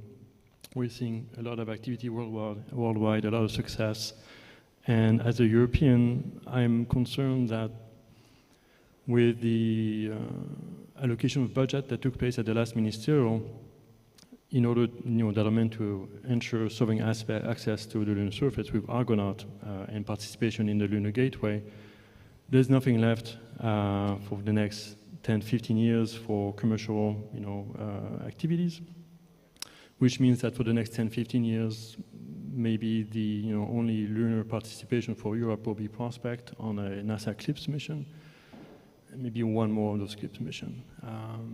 And 10 years is a very long time. If you look back 10 years from now, there was no such panel. So in 10 years from now, we could be really, really far ahead. India, China, US, Australia, Japan, UAE, Canada. And so I worry for Europe and ESA and all our scientists and all our entrepreneurs who are as excited as we are in participating in this huge momentum and seeing that that enthusiasm is not maybe shared by European governments, and as a result, ESA is not able to act on this. So that's my personal challenge. As I mentioned earlier, the mindset, this failure mindset we need to overcome. I think UAE, the Mohammed bin Rashid Space Center, should serve as a great example for other agencies to follow. They also have this very much new space mindset. In the span of like 5 years, they did a rover development from scratch. They have a team that's really, really impressive. They're doing it again. Established agencies like ISRO also have shown that failure is part of the process, and on the second try it can be very successful. So that's the challenge I see. As iSpace, we're one of the few lunar players, real lunar planners in Europe. So that's our role. Our contribution is to challenge status quo on this.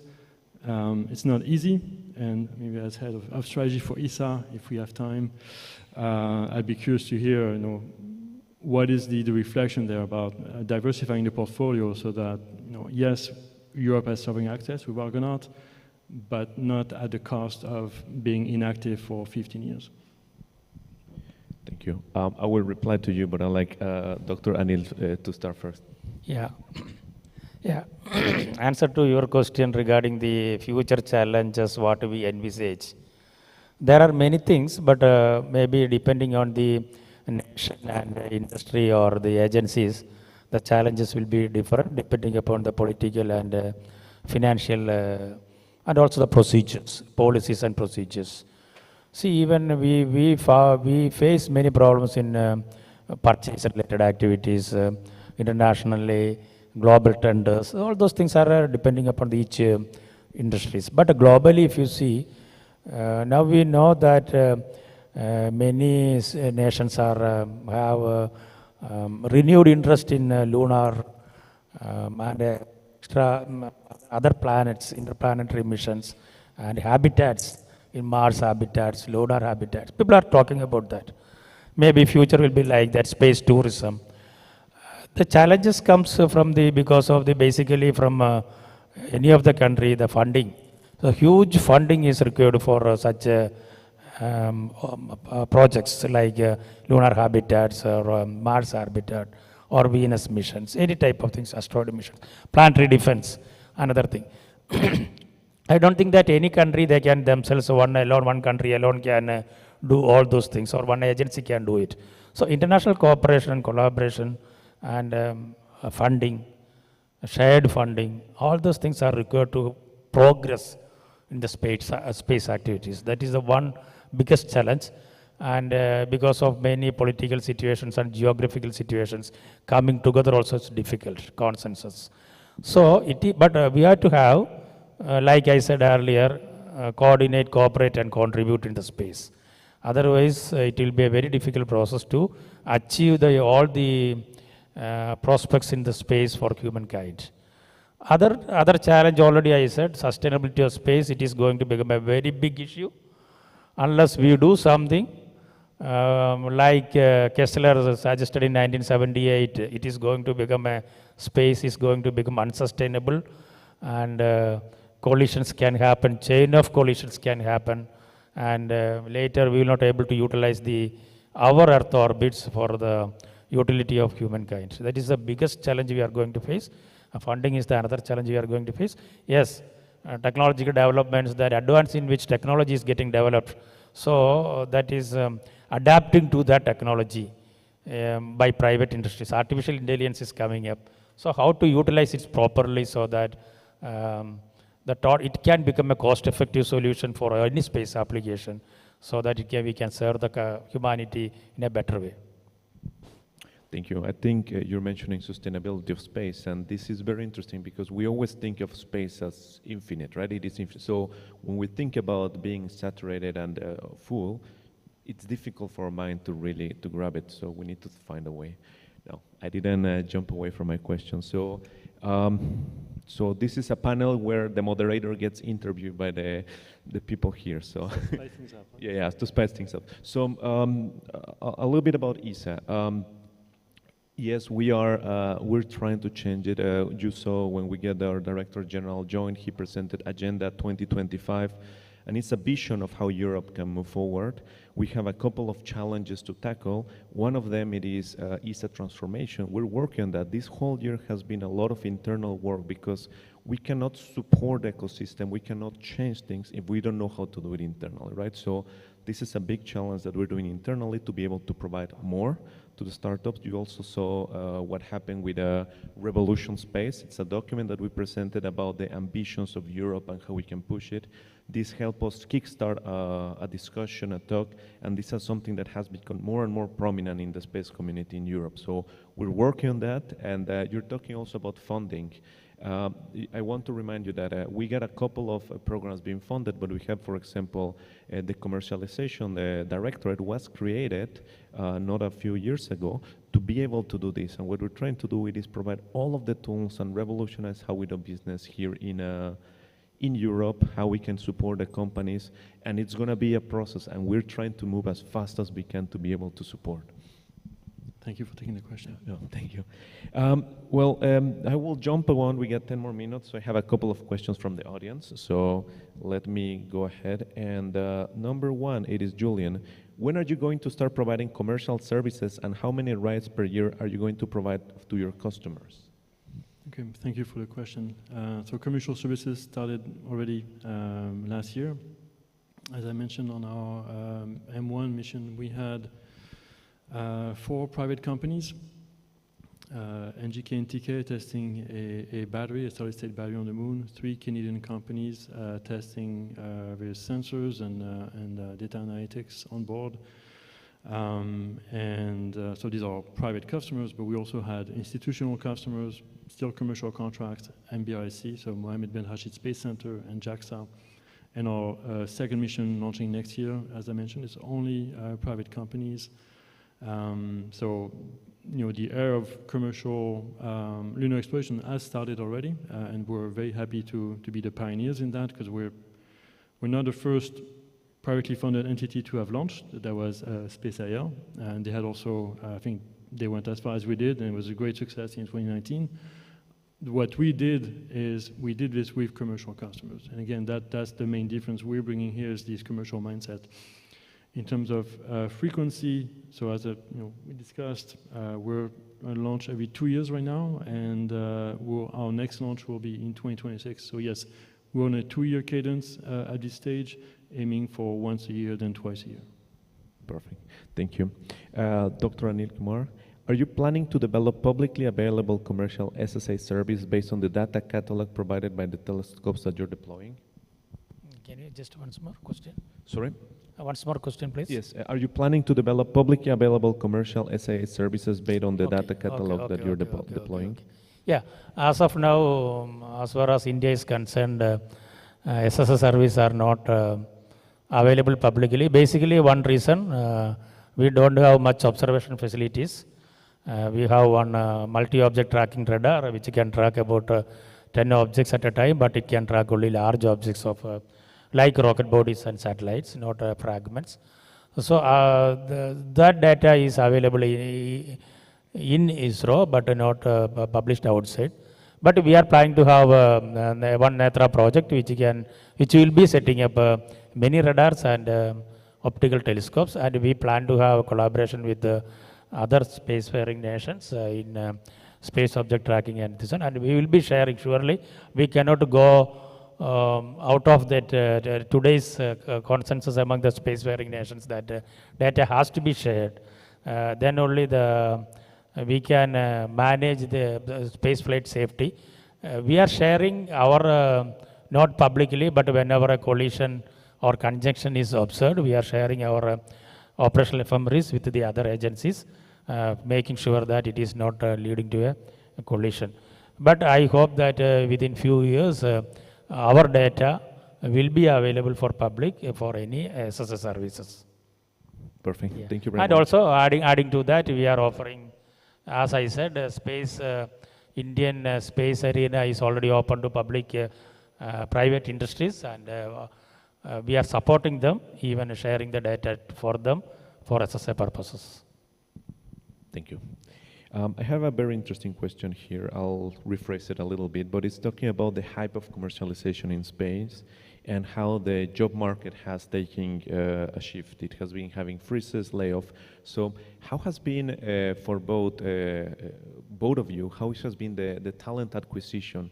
Do you see this is something that will become a challenge in the coming years? Is it already a challenge, and how do you plan to overcome it? Yeah. It's actually, it's not that much challenge. See, we have a lot of talents in India, and we are trying to bring up human resources for taking over all these challenges, and also we are planning to have many infrastructure developments to come out from these aspects. That's a very good question, thank you.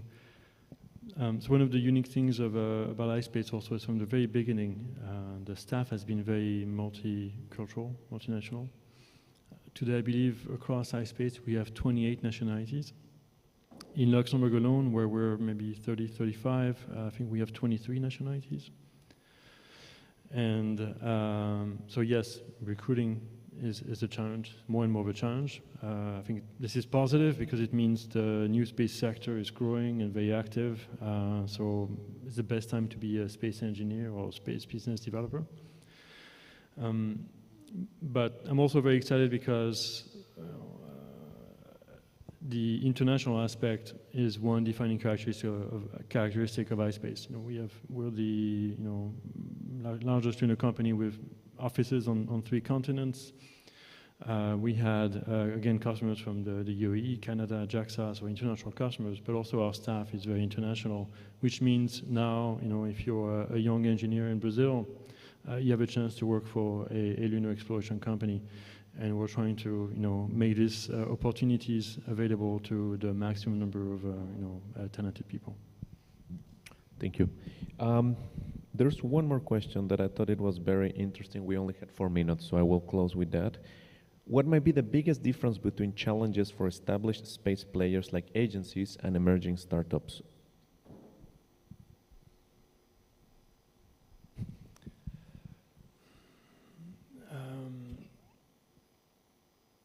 I think the reason why we're moving fast, and I think, breaking ground in many ways is because we know we have a huge challenge ahead of us and only a limited amount of time to prove we're right. Prove by action is one of our core values, so we just go for it, and then, we don't talk a lot at iSpace. I think communication-wise we could do better, but we prove by action. We just do it. And going back to finances business, we only have a short amount of time to show that we can do this. It's sustainable. Our customer base is growing. Our finances are growing, and that's a challenge I think that is unique to the industry sector, and in particular to the new space sector, which still has to prove itself, prove its business, and prove that we're financially sound. Yeah, I can add up that. Regarding the emerging countries and the support from the already existing capabilities of the nations. Challenges comes in the way of many barriers, geographical barriers, cultural barriers, financial, economical barriers. But still, I hope that now the scenario has already changed, and to support the emerging countries and aspiring nations as well. Many new projects are coming up. International organizations like IAF or UNUSA, they are all taking many new steps to make sure that emerging countries are coming up in this field, and many private industries is coming up from the emerging nations.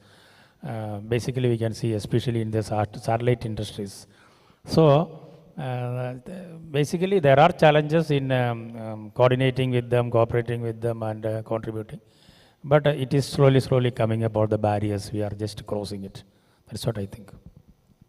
Perfect. Thank you very much, both of you. This has been a really interesting conversation.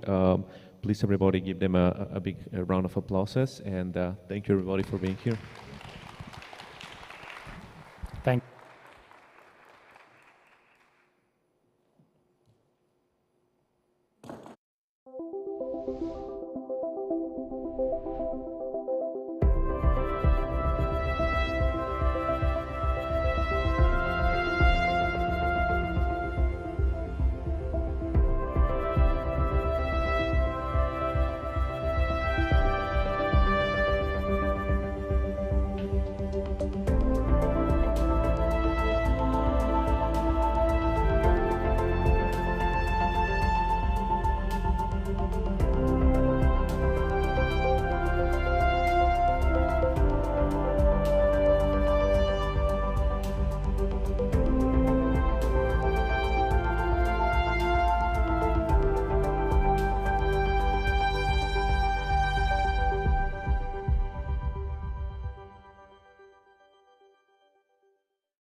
Thank you for being here with us today.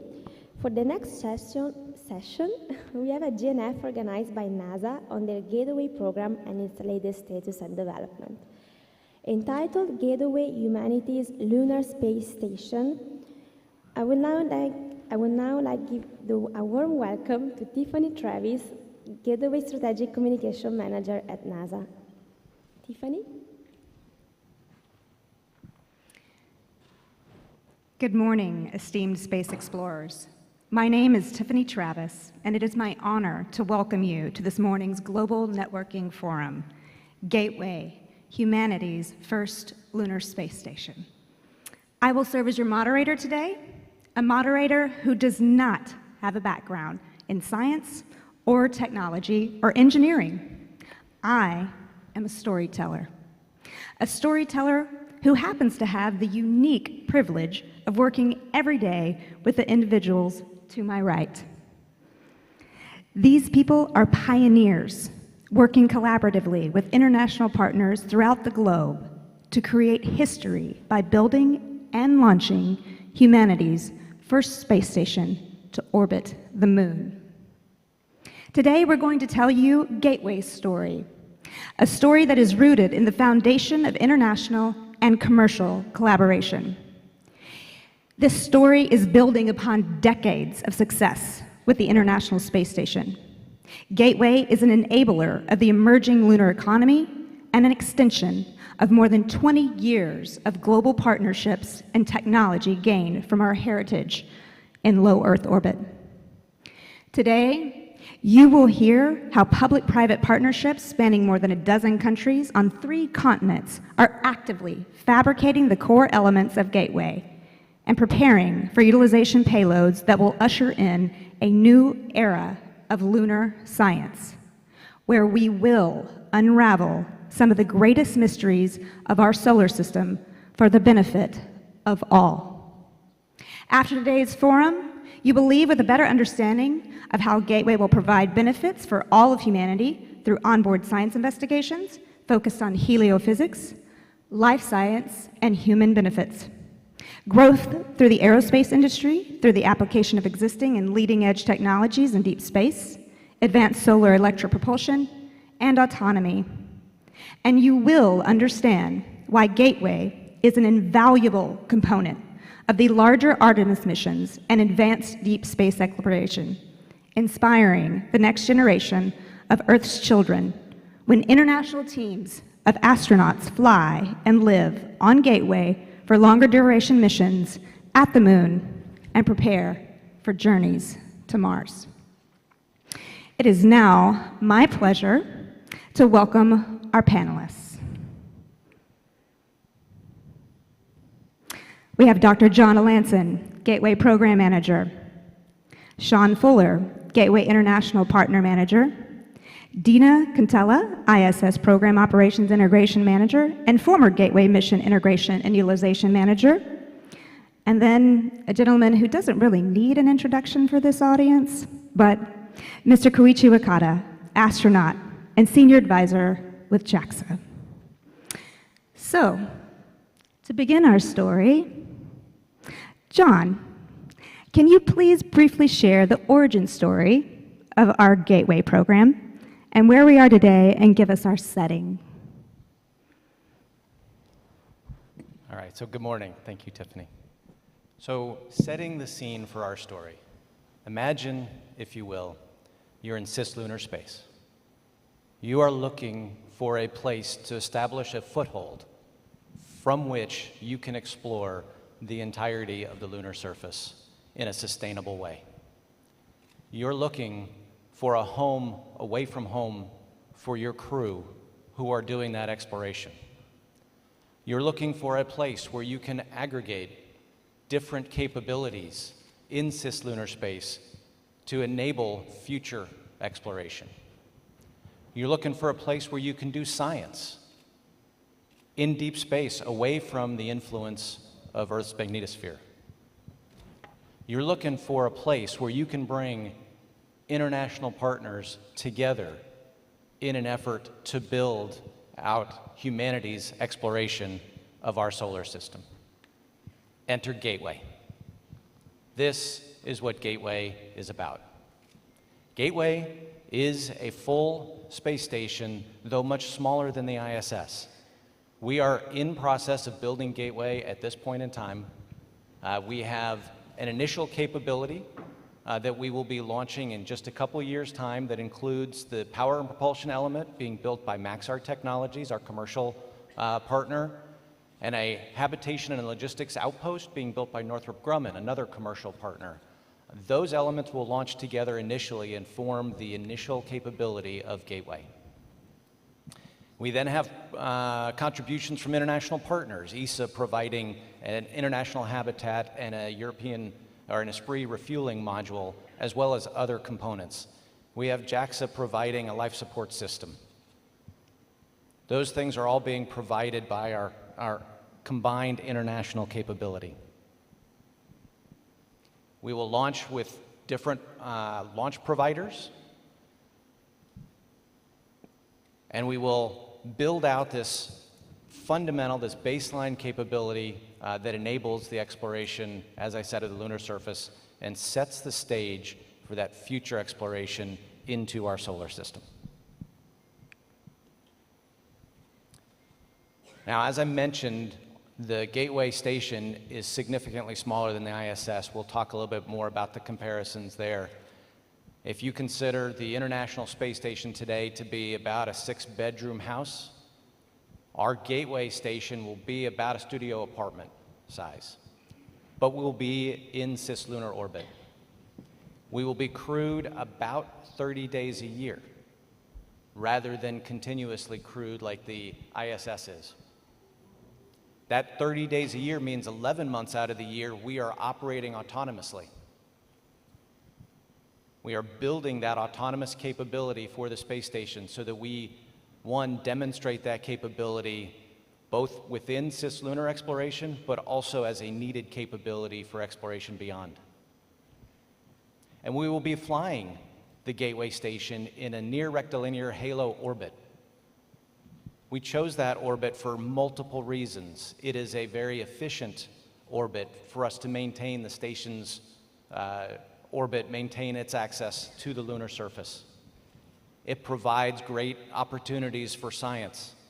It provides great communications capabilities and an opportunity for multiple different entities to be able to aggregate in that orbit for exploration of the lunar surface and beyond.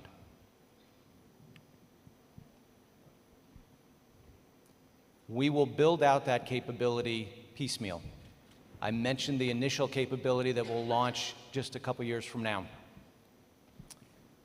And we will add to that capability through the Artemis missions currently planned. Artemis 4 will see the delivery of the international habitat provided by ESA with the incorporation of life support systems developed by JAXA. Artemis 5 will see the delivery of the Esprit refueling module. And in that time frame, we will also have delivery of the ARM, Canadarm3, provided by CSA. Artemis 6 will see the delivery of an airlock and will complete the baseline configuration of the gateway so that we then can provide all of that exploration support, that sustained capability in cislunar space that forms the cornerstone of the future Artemis missions to come. This creates a blueprint for how we explore beyond Earth. And we do so together with our international partners. We do so in conjunction with the world for the benefit of humankind. Thank you, John. That sets the story and the stage very nicely for our main characters. The main characters of our global story, Gateway's international partners. Sean, can you talk about the importance of the Artemis Accords and how they factor into Gateway's success? And then maybe walk us through Gateway's international partnerships, what similarities and differences there are between the ISS and Gateway programs. Absolutely, and good morning. It's a pleasure to be with you all. Through the Artemis Accords, which I'm proud to say we have now 29 nations that have signed as part of this venture of humanity going beyond low Earth orbit, with more coming in the future. It's really important that we do that as a global effort, building on all of our capabilities as we expand human and scientific discovery farther into the cosmos, not only at the lunar surface, but looking ahead to Mars in the future. Through these partnerships and through the principles that we adhere to in the Artemis Accords, we're doing that for all of mankind, through our peaceful purposes, interoperability, and allowing different elements to come together, as well as the other tenets of the Artemis Accords. We'll build that, leveraging off of partnerships that have been long, and new partnerships as well, and more in the future. It's a very exciting time for all of us. It's great to see the representation here from those agencies around the world as we embark on this next big endeavor for humankind. It's going to lead us to great new technologies and advancement, not only for our systems to get to lunar space, but develop those systems and advance it to take humans onto Mars. I'm looking forward to those first boot prints on Mars.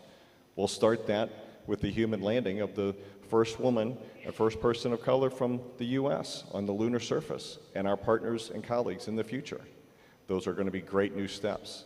While doing that, we'll also have multiple new scientific discoveries, our platform that will exist in a regime that hasn't been there before, new resources, learning more about the lunar South Pole, more about our own home as we get ready to venture out into the future. And we do that and epitomize the Artemis Accords in our gateway. We bring that together using those tenets to build our basis of that partnership of getting ready to advance and advance into the future. And so what are the elements that let that happen on Gateway? We have our partners, as John talked about, building the different elements. First one, the Canadian arm, building off of what we call Canadarm3, building off of that heritage of space shuttle and then on space station as it's used today. But it's a new advancement in technology. And that's what a lot of Gateway is about, is taking that next step in technology advancement. It has greater capabilities on autonomy. We'll have the capability without crew on Gateway, driving the arm, continuing our research, doing activities, getting ready for the crew arrival, and then after crew departure to get ready for the next mission. A huge advancement that's going to help us, as you might imagine, for activities on the lunar surface, or in the future on Mars as well. In addition to the Canadarm, we have contributions from other partners as well. The deep impacts that will advance our capabilities, building off of ISS and then moving to the future. Our European colleagues are building hardware right now in Italy, bringing together the first elements of the IAF module. That will be our home, where crews will sleep, where they will gather, where they will eat and where they will do work, and scientific research inside of Gateway. That will become our core element of it, where we will have the crews arrive via Orion, enter into Gateway, and begin their work there. In addition, on our first elements, the European colleagues will have a lunar communication system that will relay from the lunar surface through Gateway back to the Earth, become that comm hub for us looking into the future. The IHAB will have great capabilities with it, also including our JAXA colleagues in the thermal control and life support systems. But I'll let Koichi tell you a bit more about that in the future. In addition to the IHAB, our European colleagues have a wonderful window. Can't imagine a Gateway without a window where we'll have crews looking in one window down to the lunar surface, turn around out of another window to Earth. What a great perspective. I'm sure you all can imagine what that might be like to see those viewpoints from very far, 250,000 miles away from Earth. That will be a great capability, and also advancing our technologies in that module with refueling. That refueling will help us sustain Gateway for the planned 15-year life and beyond. We'll take those lessons we've learned on ISS as they get ready to celebrate their 25th year here in orbit. We will look the same, build that technology, the capability for Gateway to go much further in its mission, supporting that lunar exploration, as well as a stepping off point going out to Mars. Going on to other components of Gateway, we mentioned our Japanese colleagues, but also logistics. Logistics will be a key portion of Gateway, and the Artemis exploration. You've got to feed, utilization, all the supplies, clothing, all that is going to be key elements for us, taking what we use today on space station, but now going much farther out into our capability. All that will tie together into what we call the Gateway and a Gateway partnership. Each of us contributing to a much greater cause, building a bigger integrated elements together. All that will move ahead in these elements that allow us to do the research in this unique platform, not only while the crew is there, but also while the crew isn't there. In addition to the robotic arm, there is utilization platforms external on Gateway. Those will host the science instruments that will be in this regime, as John mentioned, outside of the Van Allen belts, in a different world that we haven't been in before, allowing this platform for great research, even from the beginning of Gateway. Thank you, Sean. So that leads us to one of the main conflicts in our story. Every story has to have conflict, right? Every good story, at least. Here we go. Thank you, slides. They're working. Radiation. Radiation, among other deep space exploration challenge, is really a conflict that our global science community, the heroes of our story, must address to ensure the safety of our crew and integrity of our investments. Dina, with your extensive background working in utilization for both the ISS and Gateway, can you share highlights from the utilization successes we have learned in lower Earth orbit, that heritage story, if you will, and how we are now ushering in a very new, different era of science? Sure, thank you, Tiffany. So let me first, I'll hit radiation, but first let me talk about the differences between ISS and Gateway. I know that you all know that ISS is a premier laboratory in low Earth orbit, but in terms of its size, for example, it has a NASA laboratory, a JAXA laboratory, an ESA laboratory, a Russian laboratory, and that's in addition to habitation and other modules on board for stowage. We have really extensive power and communication, and we have very good access to Earth, so we have multiple cargo missions that come and go on ISS. So we can do a lot of science on ISS. And on Gateway, although it's smaller and it'll have less logistics, we are hoping to capitalize on the creativeness and our micronization and our capabilities on Gateway and our new technology that we'll have in order to try to use what we have on Gateway despite the size and its location further from Earth. We have a new philosophy on Gateway. It's pretty exciting. So on ISS, each of the different international partners is given an allocation, how much they can, basically we call it upmass, how much you can take onto orbit, and how much crew time, for example, is all based on a percentage of crew time, a percentage of upmass, based on your contribution. So for example, NASA contributed modules and the power and the truss and everything on the ISS, and it naturally lends itself to having a larger percentage of allocation. But on Gateway, we decided to do a different philosophy. And I like it. It's kind of Mars forward. Think about if you were going to Mars, a very small station, you'd want all the international partners to have a say in what science was going to take place on the way there, as well as on the surface, and then everyone would share in the data. And that's what the philosophy that we have on Gateway. Everyone will come to consensus on the best science for those limited spots on Gateway, and that's far working. It's going great, I'm excited to say. So some of the considerations that you would take into account when you're doing payload selection on Gateway. For example, you want to take advantage of the unique location in its specific orbit. So in this case, we'll talk a little bit about radiation specifically, but it's further from Earth and is in a deep space location. If you have a payload that is mostly studying microgravity, well, you can do that in low Earth orbit. So that wouldn't be as good a candidate for a payload on Gateway. Another consideration would be trying to get a payload with multiple benefits or multiple science instruments so that you can take advantage of those few slots that are available.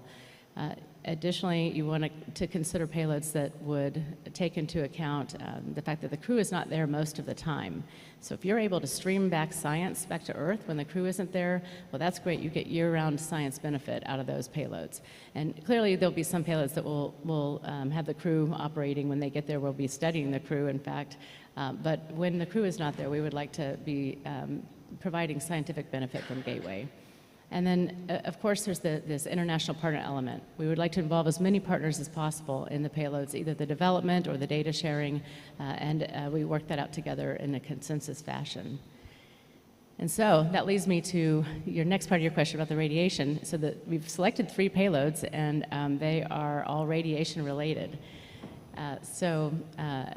Those considerations taken into account, the Earth's magnetosphere is where ISS flies within the Earth's magnetosphere, and so it's protected from radiation. The magnetosphere is the region around the Earth that works with the solar wind essentially and protects the Earth from a couple of different kinds of radiation.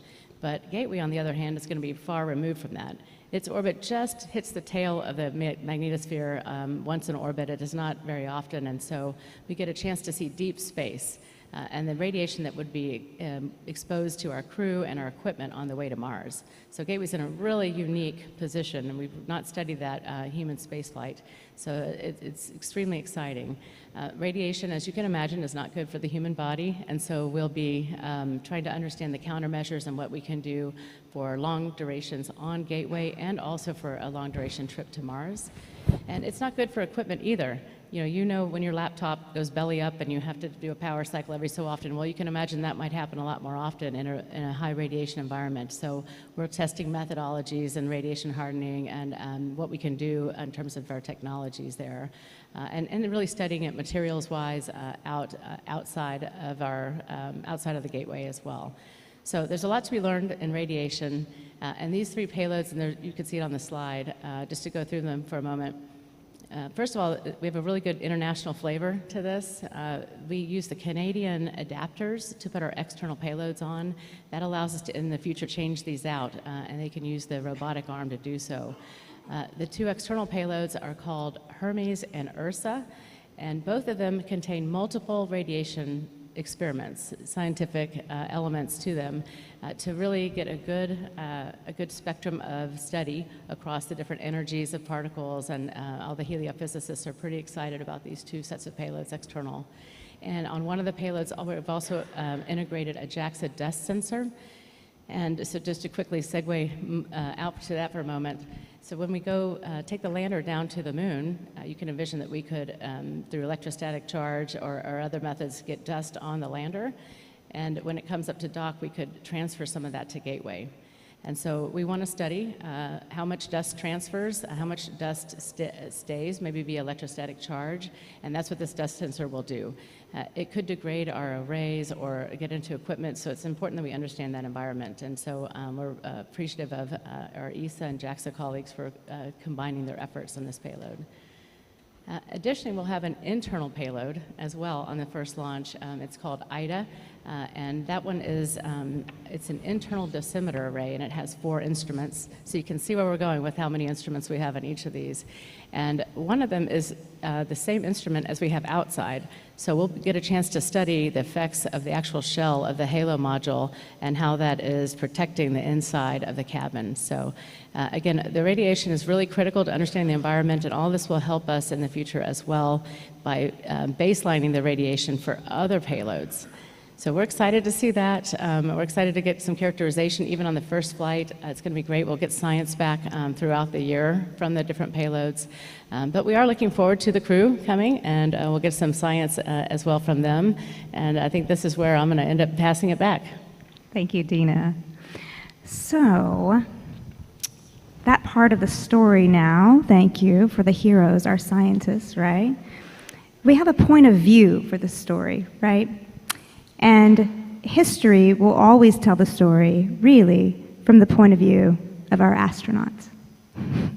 So, without further ado, I would love to hear, and I'm sure the audience would as well, the point of view of an astronaut, some of the differences between living aboard ISS, as well as how that compares to Gateway, and your experiences, as well as JAXA's contributions. Koichi.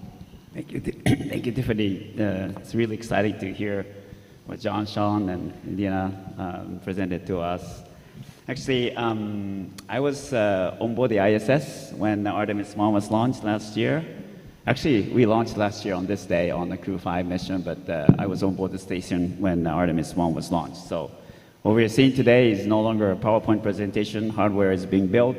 SLS launch is successful, and then Orion is tested. The crew is already announced. So we are really working on this one. It's really exciting to be part of that. And I worked as a Capcom when Dina was a flight director at the MCC. When the crew, Artemis 2 crew launches, after they launch, after the vehicle is tested in low Earth orbit, I cannot wait to hear the call, go for TLI. That's the permission to go to the translunar injection burn. So I'm really looking forward to it. So it's really exciting. And as for the mission controls role, as John and Sean said, 11 months out of 12 months, Gateway will be in an autonomous or remotely controlled operation. And currently on board the space station, we have 24/7 astronauts working, and in conjunction, close in conjunction with the mission control. But we will be on board the Gateway or lunar surface within like 5 weeks or 30 days or so. So the role of the Mission Control Center will be really significant. Right now it's significant, but even more significant because it will be remotely controlled or autonomously controlled when crew is not on board the Gateway. So the Mission Control will be more significant on the Gateway. So I will show you some of the pictures of the JAXA's contribution on the International Space Station. This program launched in 1998, the first launch of the component, and the human presence has been there since November of 2000. And this ISS program shows the strength of the international cooperation. Together we're stronger, and together we go further, and that's a perfect example, and the ISS has demonstrated that. We have encountered a lot of technical challenges through the program, but because of this international cooperation, we were able to survive. So there's a government-level agreement called the IGA, ISS, Government Intergovernmental Agreement. I'm sure it's a hell of a work who put together this document, but because of this document, we were able to survive a lot of challenges that we faced in the 2 decades. And Gateway is an extension of our international cooperation, And Japan is utilizing all the knowledge and experience that we gained in the ISS program for the Gateway program. As you can see on this one, Kiba module was launched in 2008 and 9 and has been conducting a variety of experiments inside and outside. And we also launched cargo supply vehicle, HTV, you can see on the upper right side, successfully 9 times. And some of the significant payloads are like the batteries, the US batteries externally located in the space station. Those are necessary equipment to provide a stable power supply to the station through to the end of the space station life, which is expected to be no earlier than 2030. And then, so after the 9 successful HTV launches, cargo supply missions to the station, JAXA is currently developing a new cargo vehicle called HTVX. And so these are the what we are working on it, but all of these experience, technologies, and human resources we have gained through the ISS program, we are applying everything to the Gateway program. And if you could show the next one, then we can have some examples of the JAXA's contribution. As Sean and John mentioned, we are providing the ECLIS function, as you can see on the left side, to the IHAB module, International Habitation module, as well as the ESPRI ERM module. Components of the ECLIS function will be provided to both IHAB and ERM. So humidity and temperature control, as well as CO2 removal capabilities, those ECLIS functions are the things that JAXA is providing to the Gateway. Again, we have gained a tremendous technological advancement through the ISS program by providing the Japanese experimental module Kibo to the space station. And utilizing the technologies, so we are now providing the ECLIS function to the Gateway. And also, I mentioned in the previous slide of the HTVX, which is the newer version of the HTV. That's a cargo transfer vehicle which has better or larger capability of the volume as well as the mass to launch to the ISS. But again, we are now modifying the HTVX to be sent to the Gateway. So that's a new one, Gateway version, HTVXG. So this cargo supply vehicle will be able to provide or carry 4 metric tons of cargo to the Gateway. And so it's going to take a little longer than the crewed capsules that will go to the Gateway. So it'll take about a month to get there, but it will be able to provide this 4 tons of metric cargo supply to the space station. If you could go to the next one. So those are the Gateway contribution, the JAXA's contribution to the Gateway. And Gateway is there to sustainably continue the lunar operation as well as towards the Mars mission preparation. So from the Gateway, we will continue to go on to the surface of the moon, and JAXA is investigating or researching and then developing the items that you can see here. One of them is the navigation satellite system on the lunar side, and this is in conjunction with cooperation with international partners, NASA, ESA, and other partners. And then also we are working with Toyota Motor Company to research and develop this crewed pressurized rover. Again, this is a very necessary function for sustainable continuation of the lunar surface operation. And this vehicle will be able to operate for a total of 10,000 kilometers through the 10 years of life. And it can house, it can have 2 crew members in nominal case, and we'll be able to have 4 maximum crew member capability in an off-nominal situation. And also, as far as the lunar surface operation, currently we are working with India's ISRO for a lunar South Pole region exploration mission, which is a LUPEX.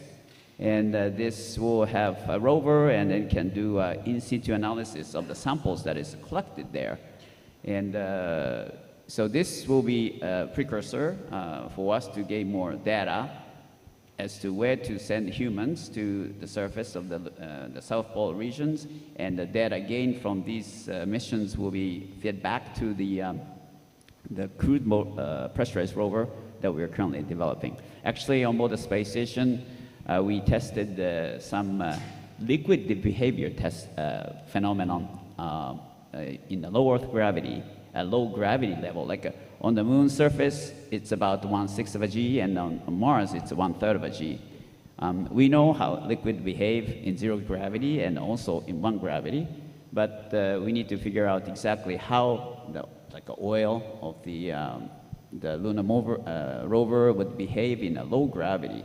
So we are utilizing the space station to gain data that will benefit our future system design for Luna and Mars missions. So space station, again, is a fantastic asset for technology demonstration and technological research for a mission to Mars and to the moon. And if you could go to the next one, that's it. Yeah. So again, JAXA's contribution, I show some examples, but it's been really fortunate for us to be able to gain a tremendous data experience on the space station. And again, international cooperation is a key for continuous and sustainable growth of human space exploration. And we are so honored to be part of this effort. Thank you, Koichi. We're honored to have you a part of our panel here today. So the Gateway story does not have an ending yet. We are actively in the middle of this historical story, preparing to launch the initial PPE and HALO modules. There are many more questions that we must ask and discoveries we must make before the story ends. But we are going back to the moon, and this time we are staying. And we're staying on and around the lunar surface to answer some of humanity's most challenging questions for the benefit of all. So now we're going to hear from you, our audience, our listeners. I think most of you by now should have access to the Slido QR code, so please feel free to join along in this conversation because you are the public, you are our global community, and we must hear from you. So we're going to take some Q&A, all right? So let me get this up to begin with.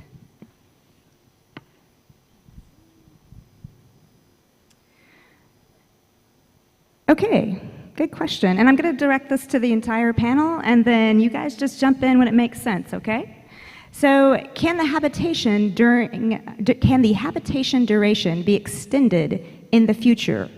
Or are the 30-day a year design limiting your life support? All right, so I can start with that. We are starting off designing to where we have a 30-day capability.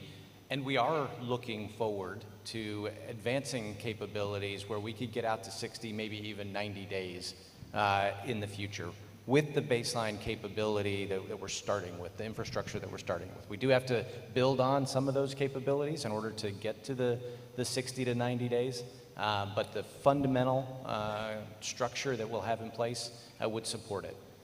So we are looking forward to expanding that at this point in time. Okay, and I'll just add to that, I'd say I think it's very important with that, like John said, you have an initial capability. The life support systems, they have the capability in there for carbon dioxide reduction, but we also scar in additional capabilities to enable for the future, to add regenerative eclipse in the future if that's where the mission takes us. I'll tell you one of the things we've learned quite a bit from our ISS colleagues is the mission 25 years after you started is a lot different than what you imagined when you first launched. And so it's one of the things we build within Gateway, taking those lessons and the capabilities for adaptability and additions in the future. And so like John said, logistics adds that, but also the systems have inherent systems capabilities that we can expand to and add in the future if that's where the mission takes us. Okay, thanks, Sean. Thanks, John. What part will AI take in a Gateway project? All right, so I'll start again. I'll step away from the AI specific and focus on the autonomous operations that we're working on with Gateway. So we are currently building in a hierarchical autonomous capability within the Gateway design. So we'll have a vehicle system manager, will be the top tier software capability that we're building out. It is incorporating new technologies that will allow for autonomous operations of the vehicle.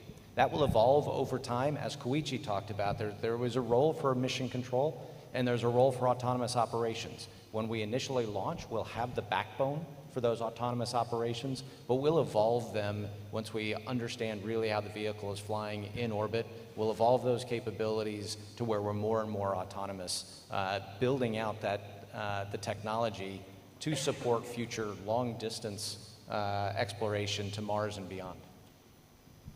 Okay, thank you. And then, let's see here. There's questions flooding in, and the iPad here is changing. So this is a question about ECLIS. So I feel like this might be good for Koichi. Just in general, explaining more definition about about ECLIS, its support, and what it adds to Gateway specifically. Okay, so as I mentioned in the slides, the components that JAXA is providing for the gateway, namely to the International Habitation Module and then some parts on the ERM, are the components related to the temperature and humidity control, and also the CO2 removal capabilities. And so those are the fundamental functions that we are providing. And as Sean mentioned, there are some structurally scarred area that we can add additional capabilities, like regenerative type environmental control and life cycle support system. That's a future plan. But in the beginning, it's the temperature and thermal control and humidity control system, and then also their CO2 removal capabilities. Thank you, Koichi. Maybe Dina, maybe you could answer this one. Where exactly and how close to the moon will Gateway be located? Okay, well, it's been a while since I've been in Gateway. Let me pass that buck over to John, maybe. But essentially, it's in an orbit that swings by the moon very close and then goes way out. And I don't know how many kilometers now we've decided on. Yeah, no, that's great. So we'll be in an orbit. I think we showed it on one of the slides, right? So we'll run about 1,000 kilometers from the lunar surface. It will be our close approach. Out to about 70,000 kilometers away, about a 6.5-day orbit is what we'll be operating in that near rectilinear halo orbit. But as I said earlier too, the other piece is it gives access to the entire lunar surface. It gives us access to the poles. It gives us access to wherever it is that we want to go. It's one of the main drivers for the selection of that orbit. Okay, thank you. Are you expecting commercial human spaceflight missions at Gateway as it has become more common for the ISS? Sean? Yeah, so that really goes back to one of those key principles I talked about in the interoperability. And so as we build up Gateway, it's using those standards that are openly available. And so we build it with a docking system, an international docking system that is compatible with multiple different docking systems. We actually have one developed at NASA by Boeing, another one by our European colleagues referred to as IBDM, but there can be others in the future. And so with that standard, it enables these capabilities in the future. There's a lot today that we don't know what we don't know into the future. Again, if we look back early in ISS, the plan was we would have shuttle servicing ISS throughout the life. Obviously, those plans have changed and evolved, but because we have that open standard and that capability, it enabled the commercial market.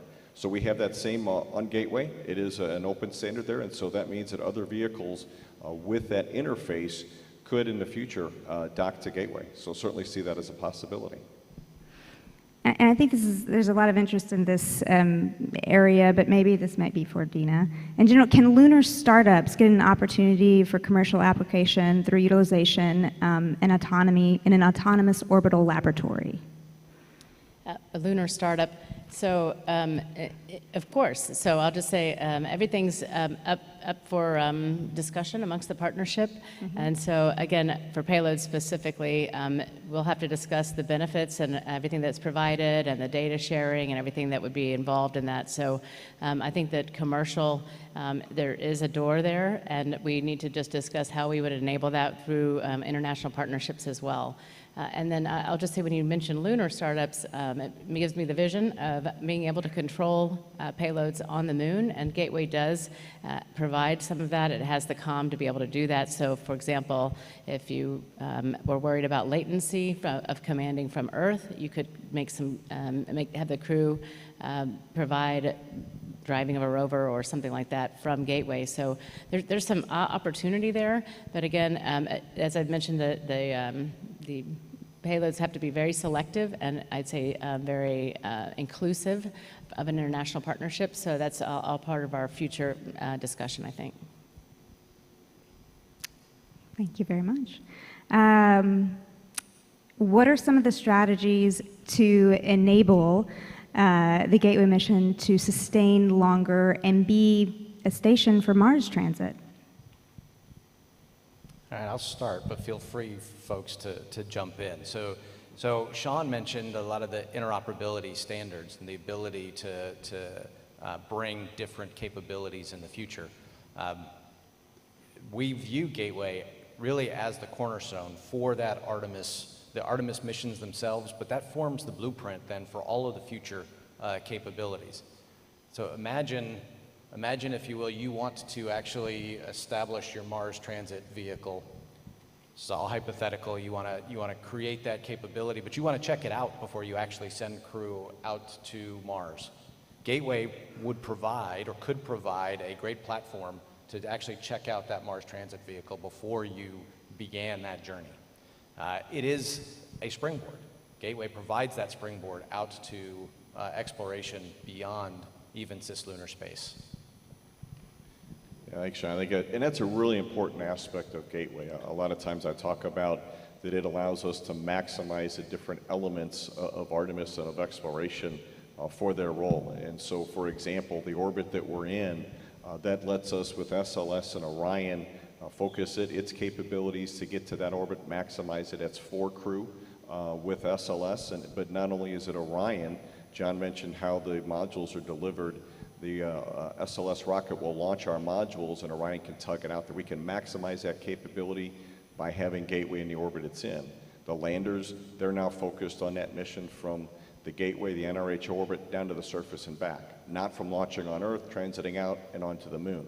So that's part of kind of what we call sustainable, and it leads ahead to Mars exploration. There's a lot of benefits, as we know, getting out of, for the most part, Earth's gravity well, and so becoming that location where you can aggregate the pieces together for transit to Mars, do shakedown missions, if you will, around the moon, perhaps a DRO mission around the moon to shake down a Mars transit, comes back to Gateway. That's where crews come and go via Orion, and then eventually could step off from there onto Mars. So really kind of being that central hub for Artemis exploration. I would like to just add one thing, which is maybe the why, it's the criticality for sustainability at Gateway. One of the reasons is that we really do need to study the effects of radiation and essentially being in deep space on both the human body and in space systems before we go to Mars. So we need to spend time out there. And the way to do that is on a Gateway. And so I really find it to be sort of inspirational in my former job as a utilization manager, that I think it's so critical that we do this testing and really understand the aspects of how we're going to get to Mars safely and bring our crews home safely. And I do think that Gateway provides that. Thank you. What will be the maximum velocity for Gateway? How fast will it go? I guess I would say, well, relative to what, right? So you're launching from Earth, you're going to the moon, you're flying around the moon. It's going to vary quite a bit in an orbit. Like John mentioned, it's 6.5 days around the orbit. So you're going to zoom past at Paraloon, very close to the moon, 1,000 kilometers. That's much faster than when you're at Apolloon at 70,000 kilometers away. So the velocity, and again, as your reference frame, the Earth is at the moon, it varies quite a bit throughout its mission profile. Okay. How will NASA manage consumables for 30 days of crew on board Gateway? Sorry, I didn't hear the question. Sorry? How will NASA manage consumables for 30 days of crew on board Gateway? I'm assuming, how will we eat? Koichi? I'll start with a little bit, and maybe Dini can talk about how an ISS, and Koichi, you're one of the consumers of it as well, right? So one of the things that we look at is in our mission profiles, logistics vehicles, and so you plan ahead in your consumables, consumable usage, and you launch them on the logistics vehicle. Part of the aggregating everything together, Orion itself has certain capabilities for 4 crew for about 21 days from its life support systems and what's launched on there. Aggregation of it using Gateway, using the Gateway consumables and also the systems in it, the carbon dioxide removal system, that's going to be very key to us as well for managing much longer stays. And so we'll use it by launching on logistics vehicles, planning ahead. Imagine one of our criteria is going to be the logistics vehicle has arrived at Gateway and successfully docked before we commit to launching crew for the mission to Gateway and then down to the lunar surface as well.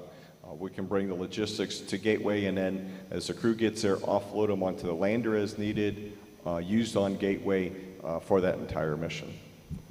Okay, well, maybe what I'll do is just paint the picture that there you are, you're in the Orion capsule, and you arrive at Gateway, and previously docked, we would have a Dragon XL. We'd have a cargo flight that would be packed full of things like your food, your shirts, some water, some additional crew items, but also anything needed for your systems.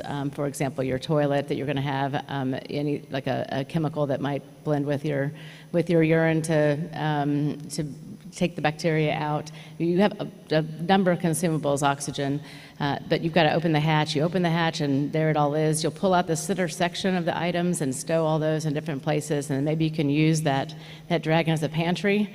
You can go in there, you'll have a food section. If you're lucky, we sent ice cream and a freezer, that kind of thing, but that will be kind of the layout. As John said, critical, you might be time critical in needing to transfer items to the lander. And so the lander might have some items, or the lander might be using some of the items from the Dragon as well. So the crew will have to manually do all of that transfer as well. They might be installing oxygen tanks. There's a lot involved in consumables, I'd say, from that perspective. Anything from you?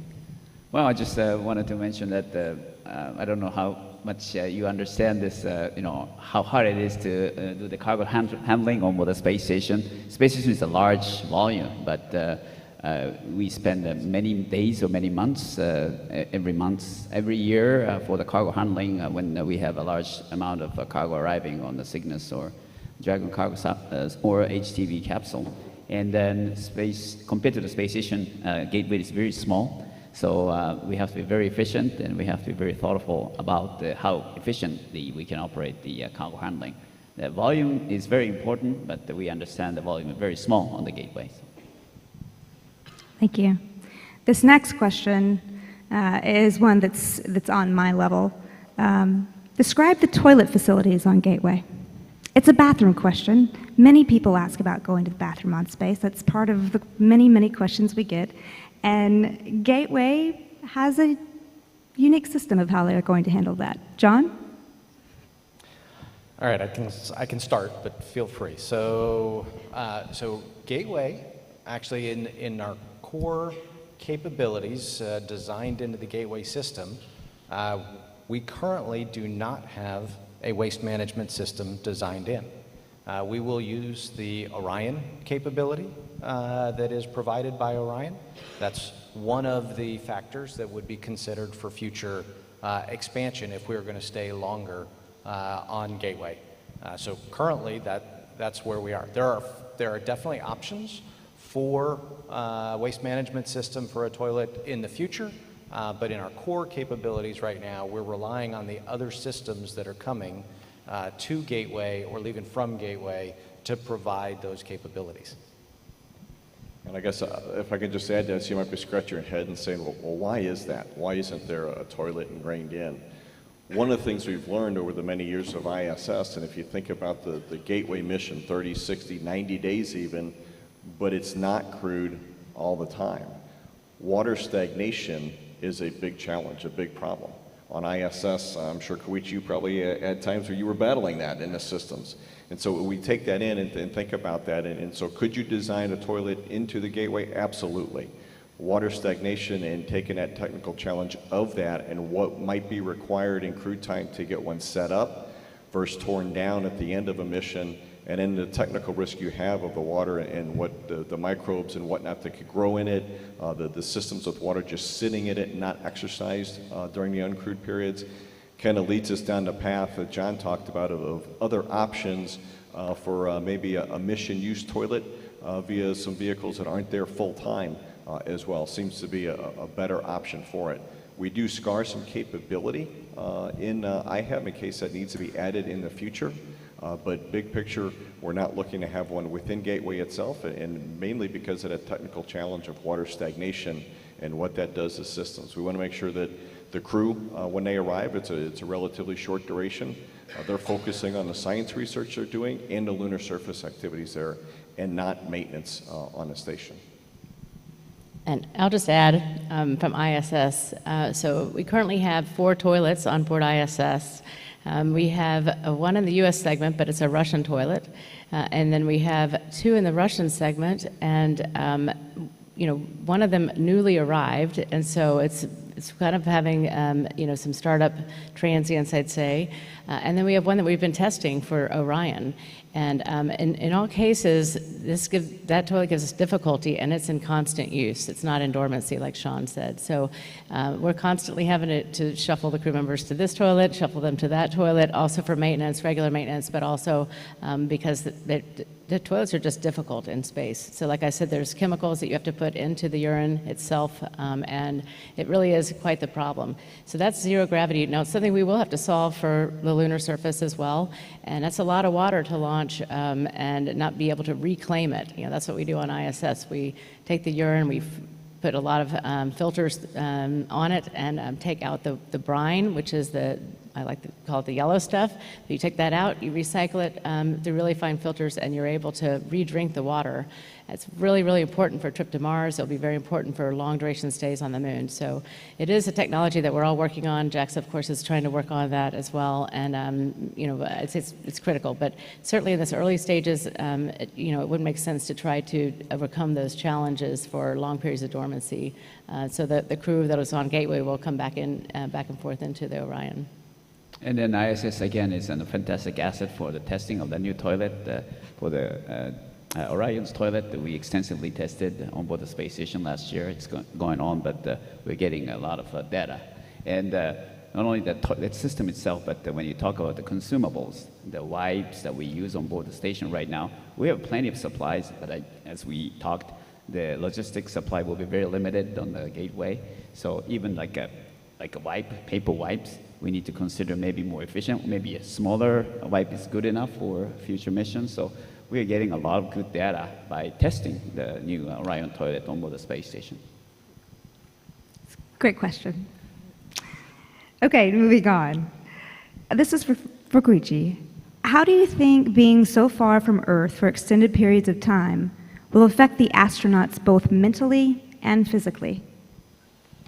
So, if the question is about the moon missions, or yes. So, essentially saying now that we're moving out longer and longer, have you started? How would that impact you mentally and physically? I think on board the space station, we can even use a telephone call from the space station to your friends and family, and we have once a week of a TV chat, family conference, usually on Saturday or Sunday.